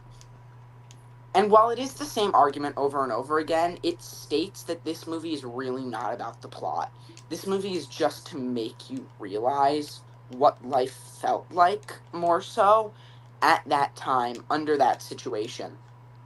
Which is what's so beautiful about movies like Satin Tango. It gets very, very atmospheric for the sake of bringing you into life at that time. It's sort of slice of life, but it's also not, which is why Bela Tarr had such a successful film school, because he made movies like still no one has seen them. He made movies that were all atmosphere with very little plot, and what plot there is really just to tell you about. A lot of it is communism, um, but just to show you life from different aspects. It's sort of like Harmony Korine, um, but very few directors have done it quite like Tar does it, which is why I appreciate this deep dive so much. Because it really does show a completely different side of cinema, whether you like it or not, you gotta respect the guy. So I have no real huge complaints about this movie, but this is definitely not Tar on his A game. It is a little bit boring, undeniably so. It is not well paced in the slightest. I think Satin Tango did that a lot better. But I don't know. I think there is some beauty to this film. I think there's a lot of atmosphere, but it is what it is, like it or not. Here's my thing with this movie. First off, yeah, the roller coaster, whatever, like the contrast of good and bad. And this rape scene is like as long as the rape scene in Irreversible, and that movie is about a rape. This scene had no business being as long as it is. It's insane. That's right. It is way too long. Wait, how long was the rape scene in Irreversible? Because I know the one in like Kids was 8 minutes. 6 or 7 minutes. The one in Kids was 8 minutes. I haven't seen that movie. Anyway, oh my God. Here's my thing. First off, I was gonna complain that the camera is like slightly too zoomed in on these people's faces to the point where it looks bad. I have no issue. I love handheld cinematography. I think it's very personal, but it was too zoomed in. where it's like it just feels like just bring me out just a little bit. Let me see not just the face. Let me see the body emotions. Let me see how tense they are in the shoulders, things like that. It's just a little too zoomed in. I really enjoyed the first half hour of this movie. I was like, oh shit, I love a good family drama. I love things like Krisha, which is, I don't know if you guys have seen it. Trey Edward Schultz, one of my favorite directors. It's about this, she's like an aunt who's a severe alcoholic that has like the outcast of this family, and she shows up at a Thanksgiving dinner and causes havoc, and it's this same kind of argument and chaos and just a very bleak family thing. The Humans, it's set like a stage play. It's the same thing. It's a big family coming together. Is that the one with Ann Dowd? Yeah, Ann Dowd. Dude, that movie is so good. It's amazing. Really, really good. I love these family dramas that are tight, enclosed spaces. It's set in one location for the most part, and you get a super raw look at family dynamics in a tight space where it's like a bomb is building up to blow up. I love that shit. My issue was this film just didn't feel like it was going anywhere. Like, I checked out like an hour and 10 minutes into this, and it just felt like it was so nothing, I did find myself annoyed. I was talking with Ryan about the whole thing with the grass on the film. Yeah. It was like, it was pretty common back then, and he said, wait, is that for the entire movie? I said, it's in most scenes. So yeah. I'm not going to say it's not distracting. It can be. But my issue is with just like, it's just too zoomed in on the faces, because like emotion is not only in the face. Like, give me everything, That's give fair. me just a little bit more. I think the family drama aspect isn't as well done as those other movies I mentioned. It doesn't feel like it's going anywhere. Yeah, I don't know. I gave it a 1.5. I think the rape scene is way too long. Like, 2 minutes, sure. This is like fucking insane, and it's not an overly graphic scene, but it just it just meanders, and it's like fucking. It's the same shit. It's them pushing this poor girl up against the wall, and it's like 25 minutes into this movie. Like, you're not that locked in yet. You're like, why are you showing this to me when it's not an inciting action to the plot? Like, yeah, I had a lot of issues with that. Again, I really was locked in up until that scene, because I love these family dramas that's intimate. Like, it's so tense. You can build a lot of tension in a single location with a family that's like at each other's teeth. And the communism, like the society is just degrading. So it had potential, but I thought it fell flat. Yeah, I gave it a 1.5. Yeah, pretty bad. We'll see. I'm mad that we couldn't watch The Outsiders, because the plot sounded pretty intriguing. We'll see. This was better than Santa Tango. I'll say that. Definitely better than Santa Tango. Oh man, I love Santango, but we'll get to that when we get to that. Yeah. Do you guys have any more thoughts on this film at all? All right. No. Well, that concludes. Oh, Yeah. Jagger. No, I was gonna say high 3 for me.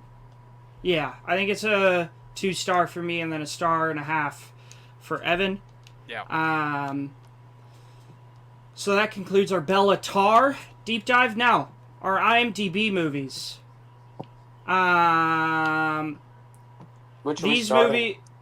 Yeah. Do you guys want to start with Bridge or? I think we start with Bridge. I think you guys start with Bridge. I gotta go preheat my oven for dinner because I'm having baked potatoes. They take a little while. But yeah. So I'll be right back. You guys kick it off, because I don't have a lot to say because I was not locked in. I'll be right back. Bridge over the River Kwai. I think it's from 1957, right? Yeah, that sounds right. Yeah. Let me say this. I'm a massive sucker for 50s war movies. There's something about war and adventure movies from that era that is so unbelievably patriotic. Like, it was still, like, propaganda-ish. Yeah. Of where they weren't showing how awful our side was to other people. It was like, these are the bad guys, we are the good guys, and it's pretty gosh darn obvious. And I don't know, there's just something so romantic about that, and so patriotic, of going in cheering for your side. You know, no superheroes, just guys being dudes. And that's this whole movie. Alec Guinness gives... This is... before this, I had only seen him in Star Wars. He is excellent in this. It's paced incredibly. There is not a scene that feels out of place. Everything is needed, and everything is, like, it's just directed so well. The cinematography is beautiful. The sets are incredible. The bridge setting itself is really stunning in a lot of the shots. I think the ending is really epic for what it's trying to do, and I think it pulls it off really well. The set pieces, obviously great. I think a lot of this movie is very, very reliant on,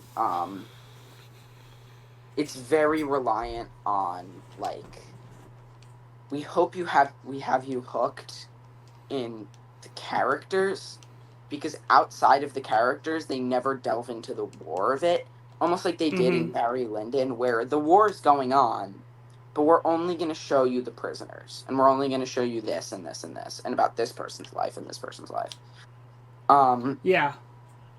I did have one huge issue with this movie that brought it down to a 3.5 for me. Okay. It felt a little convoluted at times, and it's almost like the names all started to blend together because they never really elaborated on who was connected to what name. So they would just be listing off names and talking about people, and they'd only really emphasize on that person for like 1 or 2 scenes. So then when they like mentioned that person, it was like, wait, which one's that? And then it becomes a very important part of the story to know who that person is. And as I was thoroughly engulfed in this story, I really, really was. It felt like the names and the name drops and the nonsensicalness of having so many characters be so important without really emphasizing every one of those characters felt a little bit silly to me. Like Joyce, like at the very end of the movie, not to spoil anything, Joyce was a very, very important part of the latter half, like the very end of the like last 20 minutes of this movie. They only really bring up Joyce a couple of times, and then at that end, it's like, you gotta know who Joyce is, or else you're screwed. And I didn't love that, but it's not a real complaint, because I did really enjoy this film. This is a 3.5 for me. Yeah, and that's definitely something that is tough to do when you have such a huge cast and so many important and pivotal characters that the names are gonna get lost. You know, it's a really difficult thing to do, and I think they did the best they could with that situation. Absolutely. Yeah, I love this. It's a 5-star for me. It was excellent. Again, I'm just like, this era of war movies, there's just something so romantic about them. And 50s cinema in general, it's like one of the best decades for cinema. It's so, I don't know, there's just something about it that makes me feel like warm and fuzzy, you know? Oh, dude, wait until we get to Gone with the Wind. I know that movie's very controversial and has a lot of parts of it that are kind of like, ew, that shouldn't be the way that it is. But dude, if I don't love Gone with the Wind, man, so good. So good. Next IMDb movie today, 3 Billboards Outside of Ebbings, Missouri, directed by Martin McDonagh, starring the GOAT herself, the greatest actress of all time, Frances McDormand. Don't shake your head at me, Evan. Don't Watch do that. Bergman come back to me. I don't care. Yeah, Liv Ullmann is great. Frances McDormand is better. Liv Ullmann is great. I don't know. Dude, Nomadland kind of put Frances McDormand down a tier for me, because I hate that movie. That's crazy. Woody Harrelson, Sam Rockwell, Lucas Hedges. Just an insanely stacked cast. I was so fucking hyped to see Lucas Hedges in this, Trey, because you remember we were talking and I was like, where is Lucas Hedges? Yeah. That's my homie. Yeah. This movie's, I mean, this was my first watch of it. I loved it. 5 stars. It's fucking incredible. Frances McDormand is a badass in this movie, but the scenes where she needs to be vulnerable and show emotion, she does so well. Yeah. Yeah. This movie's just absolutely incredible. I'm interested to hear your guys' thoughts, Jagger specifically, since this was also a first-time watch for you, and me and Evan both thought that you would hate this. Yeah. Okay. Just based on the Gran Torino thing. Because Sam Rockwell's got some choice vocabulary. Do you want to go first? Or do you want me to go? I can go if you want. Yeah, go for it. I got my numbers mixed up. I have Bridge on the River Kwai at a 4. I have this at a 3.5. Yeah. Let me explain. This movie needed so desperately to be like 2 hours 45, 3 hours. I was so shocked reading that. Because I think the story is incredible. I think the story here is incredible. And I think the acting is great. I think the screenplay is great. But my God, did too much happen way too fast. Like, the way that this movie went, pacing-wise, was just bam, bam, bam, bam, bam, bam, bam. Event after event after event after event after event after event after event, with no time to digest any of it. And that really made me incredibly mad, because the characters, I got very invested in the characters. I think the characters are great. I think they're acted perfectly. But I think that too much happens too fast, with no room to build to any of it. Like, the movie opens with her seeing the billboards, then she buys the billboards, then the billboards are seen. And then when the billboards are seen, people react to the billboards. Then when people react to the billboards, she has to react back. And everything happens without any explanation. And the explanation's, like, thrown in really quick. But it felt so hectic that I felt like it needed a little bit more room to breathe. And when I say a little bit more room, I need, like, 45 minutes more room. The fact that this was under 2 hours is absolutely absurd. And that is a huge complaint. It is a huge complaint. Because I love Banshees of Inisherin. I do. And I think McDonough did really well with that movie. I have not seen In Bruges. I haven't seen much of McDonough's work. But, I mean, yeah, I had a huge issue with how this movie was paced. Yeah. And that's a really interesting complaint, because that's also kind of a compliment, you know, because he was able to create this story that was so engaging, that was so interesting, that you left it wanting more. Absolutely. You left it being like, I wish this was like an hour to an hour and 15 minutes longer. Yeah.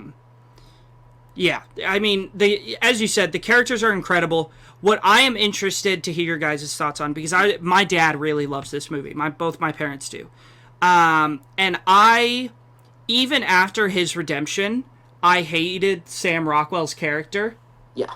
I really don't like his character. He's a piece of shit. Yeah. And like, cool, he kind of redeems himself at the end, but he's still a piece of shit, you know? I'm interested, because that obviously is what that's supposed to be. Is like this redemption of him becoming like a good guy, you know. I'm interested to hear your guys' thoughts on that. Evan, since Jagger just took it, I'm going to kick it to you first. I'm interested to hear what you have to say. I'll give some thoughts real quick. This, on rewatch, might be my favorite Martin McDonagh movie. This is my second time seeing it. I saw it in theaters when it first came out. I think it's flawless. It is a spectacular movie. Martin McDonagh is so good at directing characters. You know, he lets them just do what they want. Like, he always casts absolute fucking goats in his movies. And this is no different. And the performances speak for themselves. Like, it's just so well acted. I think that it, like you said, like, it's a very fast-paced movie. Like, the movie starts and you see the billboards, and the reveal is shocking. If you don't know what this movie's about, it's you read the billboards in reverse, and it's like, oh shit. And when you get the reveal of the first billboard, it says raped while dying. You're like, oh fuck, like, I know what world I'm in. And then you get to see. I am shocked you didn't like Woody Harrelson in this movie, by the way. Yeah. Because I think he is fucking amazing, and the way his character arc ends, we'll get to that in a little bit. But man, I can't say enough about this movie. I think it's so impactful. Every emotional beat hits, and it. This might be reading too much into it, but like, it's been a long time since her daughter was killed. Yeah. And I mean, a long time in like relativity. 7 months, right? Something like that. Mm-hmm. Yeah. And she's like, fuck this. Like, I need to take action. I need it now. So everything happens now. Like, this movie probably takes place over the span of like a week or something, not even. And this just watching a woman on a mission, and it's so captivating. Frances McDormand, absolutely insane. The scene when you see her in the house and she walks past her daughter's room, and you get the flashback to the last conversation they had, it is bone chilling. And her daughter walks out and she's like, I'm gonna get raped when I leave, and Frances McDormand jokingly says, I hope you do. And then the flashback ends, and you're like, holy fucking shit. Like, I feel like an utter piece of garbage right now. This is disgusting. Like, this movie, Martin McDonagh is so good at dark comedy and black comedy. In Bruges is the same way. It's a super dark movie. It's about Colin Farrell killing a child. Like, it's a very dark movie.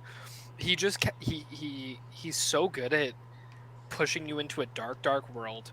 There's not much going on. It's bleak as shit. Like, everyone's kind of an asshole, and yeah, but they're always funny. Like, this is pretty funny movie. Like, for how dark it is, it's pretty funny, and it's witty. Sam Rockwell kills it. I can't remember his name right now. The guy that runs the billboard shop. Red. Oh yeah. Red. Yeah. Red. Amazing. He's so good. Yeah. Yeah, the supporting cast is amazing. Yeah, I love it. I love it so much. I couldn't believe how much I loved it, because I remember liking it and rewatching it. I was like, God damn, this movie's so good. Yeah. Yeah, and Sam Rockwell's character is interesting because absolute scumbag, you know. He goes home and his mom's watching the news, and his mom sees the news report with Frances McDormand, and he freaks out on her. And I love all the cops' reactions where it's like, she walks in and she's like, hey, fuckhead. And he's like, huh? And all the other cops are like, don't respond to that, you fucking idiot. Like, oh, it's really funny. Yeah, great scene. But he's just like dimwit, super racist, you know, homophobic, hella redneck asshole. And then he gets burnt alive. And kind of... That scene's pretty emotional, where he goes to get the case file. Like, it's a small thing, but it's like the only thing that Frances McDormand has to find an arrest, you know. And I'm excited to talk about the ending of the movie, because it's kind of an open-ended ending. But the hospital scene, I think, really encapsulates it, where it's like, Red is like, do you want some orange juice? Like, can I get you anything? And then he realizes who it is. So it's this kind of change up of wanting to be caring because he's a human and maybe has something in there that's worth saving, but also like this history of just being an utter human garbage can to everybody in this town. I think he's a really complex character. Yeah. So I'll first comment on Sam Rockwell, and then I'll talk Woody Harrelson. But Sam Rockwell's character sort of gave me that same, like, Alex DeLarge complex Clockwork Orange, where they show him doing a bunch of really, like, garbage stuff, you know? And they make you hate him so well, by the way. They do a really good job at making you hate him. And then it's like a couple small things, and it's like, but you like him now, right? And it's, I don't know, it's, you can only show you can only make someone hate a character so much, and then when you try to fix it, it'll take a lot of fixing, because hate is such a drastic emotion. But when you show a character doing so much, like, obnoxious, rude, nasty stuff, it's hard to make you like them, much less really like them by the end of the movie. And you really, really like Frances McDormand's character by the end of the movie. Mm-hmm. But Sam Rockwell's character, I did not get attempt at redeeming him. I get the attempt, but I did not feel for it at all. It's the same issue I had with the Slender Man documentary I was talking about earlier, where it's like you show some stuff. It's just like, you don't like this person anymore. What can you do? But yeah, Woody Harrelson. I don't think this was Woody Harrelson in his A game. I think Woody Harrelson was, like, fine in this movie. But That's there fair. were so many amazing performances that overshadowed him so much that it almost felt like a bad performance because of how many great performances there were. So that's my issue. I don't know. I think that the scene, spoilers, we're gonna dive into some spoilers here. The scene of his suicide and the letter reading is so emotional, and again, he's not as bad as Sam Rockwell, still not the best kind of person, but this felt like such a selfless act of him talking about, I want you to cherish the golden moments. I don't want you to watch me die. I don't want you to watch me rot away. And, like, that scene fucking kills me. I cried pretty hard during that scene. And even him putting a bag on his head and saying, don't open the bag, just read the note in the kitchen or in the drawer. Like, goddamn. That scene is so emotional. And I think it reflects his character, like, as a human, where he really does care. And that scene just, it hits so fucking hard. I could not believe. I kind of remembered. I didn't remember it happening that early on in the movie, because it happens pretty early. It's halfway through. Yeah, it's like an hour in. Yeah. He kills himself. I just think that scene really completes what Martin was trying to do with his character as this, like, neutral point that can balance out all the awfulness, Yeah. Yeah, and this movie won a good amount of Oscars too. Frances McDormand won for Best Actress, deservedly so. She wasn't up against a terrible amount of competition. Sally Hawkins for The Shape of Water was also nominated, which I haven't seen that, but I need to watch it. Meryl Streep for The Post. Margot Robbie for I, Tonya, which I wouldn't be disappointed if she had won either. She's excellent in I, Tonya. And, God damn it.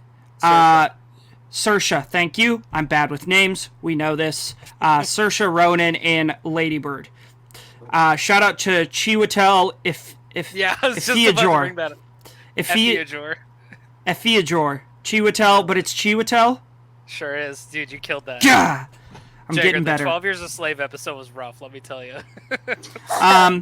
Best Original Screenplay it was nominated for. Get Out won.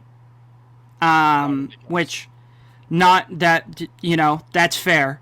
Get Out is peak. I'm trying to figure out what else it was nominated for. I think Sam Rockwell and Woody Harrelson were both nominated. Sam Rockwell won. Sam Rockwell won. Absolutely deservedly so. Incredible. Yeah, he's great. I think that's it for what they were. Argyle, so I don't know if this is Sam Rockwell's Woody Harrelson was also nominated. Yeah. No, this isn't Sam Rockwell's best performance. Sam Rockwell's best performance is Sam Rockwell as Justin Hammer in Iron Man 2. Oh, that too. Dude, he makes Iron Man 2. Oh my god. Sam Rockwell is so funny in that movie. I gotta watch that again. It was also nominated for Best Score and Best Editing. I don't remember a second Okay. score, so. Score was awesome. I love the score. I thought it was super intense. It didn't leave too much of an imprint on me. Trey, tell me about that fucking Jim James needle drop. Oh! Right after Woody Harrelson dies? Oh my fucking god. Dude, me and Evan are all about good old Jim James needle drop. Holy shit, dude. Anytime... We've gotten 2 AEIO needle drops in 2 different movies during IMDb lists, and it's just the hype. No, shit. the other one is from The Leftovers. Oh, yeah. Right. Yeah. Dude, Jagger, you gotta get on that My Morning Jacket Jim James train. Holy shit. The Jim James needle drop in this movie hit me so hard. Yeah. If Mom, if you're still listening, which you probably aren't, Skip, if I hadn't jacked off before watching this movie, I probably would have came right there. Yeah. Any AEIOU needle drop, I'm just like... Dude, Jim James, his voice just... Sorry, Jagger. That was a bit vulgar. Dude, Jim James needle drop going to Acapulco and fucking a complete unknown. Bring it. Yeah. Do we have any more thoughts that we want to share? I want to talk about the ending really quick. Okay. You know, By it the way. ends with... Oh, yeah, Sorry, go ahead. No, go ahead. Oh, no. What's his name? I just wanted to quickly mention his character before we went to the ending. James. What's the actor's name? Who played James? Who's Is James? this the other cop? No. The little person. Oh, Peter Oh, Dinklage. Peter Dude, Dinklage. hilarious. Yeah. Dude, so good in this movie. Dude, the fucking scene where they're sitting on the curb and she's like, I'll go to dinner with you, but I'm not going to fuck you. And he's like, Well, I'm not gonna fuck you either. I guess. Yeah. It's hilarious, dude. He's so good. There are so many funny moments in this movie. I totally forgot he was in this. You can't say that anymore. It's called Persons of Color torture now. It's so good. Yeah, dude. Martin McDonagh's just the fucking king of black comedy, dark comedy. Like, it's just so good. Yeah. You gotta check In Bruges out, dude. In Bruges has one of my favorite endings, like, ever. It's so good. But yeah, I think the ending here, it's interesting. I totally forgot that this is how it ended, and I think it's a really satisfying ending, and I like that it's open-ended to not the completion of revenge, but it's... I don't know the exact line, but it's something along the lines of, are we really going to go kill this guy? And the response is, I guess we'll find out along the way. And then the movie ends. And it's just like this... It's like a mutual respect. It's not like a friendship thing to the full extent. You know, maybe the blossoms of it, but it's like this... Sam Rockwell's kind of reborn, and I know that you guys might have... Well, Jagger has a bit of an issue with it. But it just feels satisfying, and he's... You can tell, like, he has a lot of respect for Woody Harrelson's character, and Woody Harrelson was, like, excuse me, you know, very sympathetic to Frances McDormand's character, and it was this, you know, there's nothing we can do, but I feel bad, and Sam Rockwell is in this, like, I feel for you, let's try and do something, because he's kind of more on that, you know, he doesn't have a family besides his crazy mom, but, like... Dude, the fucking scene when he goes and gets beaten up by the person they think that killed her, and he walks home and he's fucked up, and he walks into the bathroom and his mom's banging on the door, and he pulls the skin fragment out, puts it in the test tube. I was like, holy shit, that's some cool guy shit. Yeah. But I just really like the, you know, it's a hopeful ending to a pretty bleak story. Yeah. What did you think, Jagger, with you not connecting as much with Sam Rockwell's character? I didn't connect with Sam Rockwell's character, but I did want to see Frances McDormand's character get revenge, so I was satisfied with that. But, I don't know. I feel very, very neutral about this ending. I didn't hate it. I didn't love it. I liked it. Yeah. And that's really where it ends. Yeah. Yeah. I was happy to see her get revenge, but yeah. I'm gonna go back and watch Seven Psychopaths. Is super fun, really entertaining. Christopher Walken absolutely kills it in that movie. So I want to go see how it stacks up to Banshees in this, and in Bruges I haven't seen in a while. So yeah, Martin McDonagh, goated director. Banshees, amazing. I love this. Very glad we rewatched it. I'm super excited for next week too. Gotta watch Prisoners. Yeah. I might just watch that today because I don't want to wait. Yeah. Do you like Prisoners, Jagger? Are you? I've had a low 4.5, but I haven't seen it in a minute. I was sort of going through a film bro watch through when I got to that one. That was early on in my film career. Hell yeah. It's so damn good. Crazy Radiohead needle drop too, right at the end. Yeah. So that concludes our episode today. 2.5 hours. Yeah. So that is what you guys can be expecting for the foreseeable future. Yeah. Expect a Deadpool spoiler free, unless Trey sees it. We'll talk about it. Trey's gonna wait for it to come to streaming. Yeah. That's right. So we'll do a spoiler free Deadpool review next week. Yeah. Yeah, thank you for joining us today, and we will see you next Wednesday here on the Average Film Enjoyer.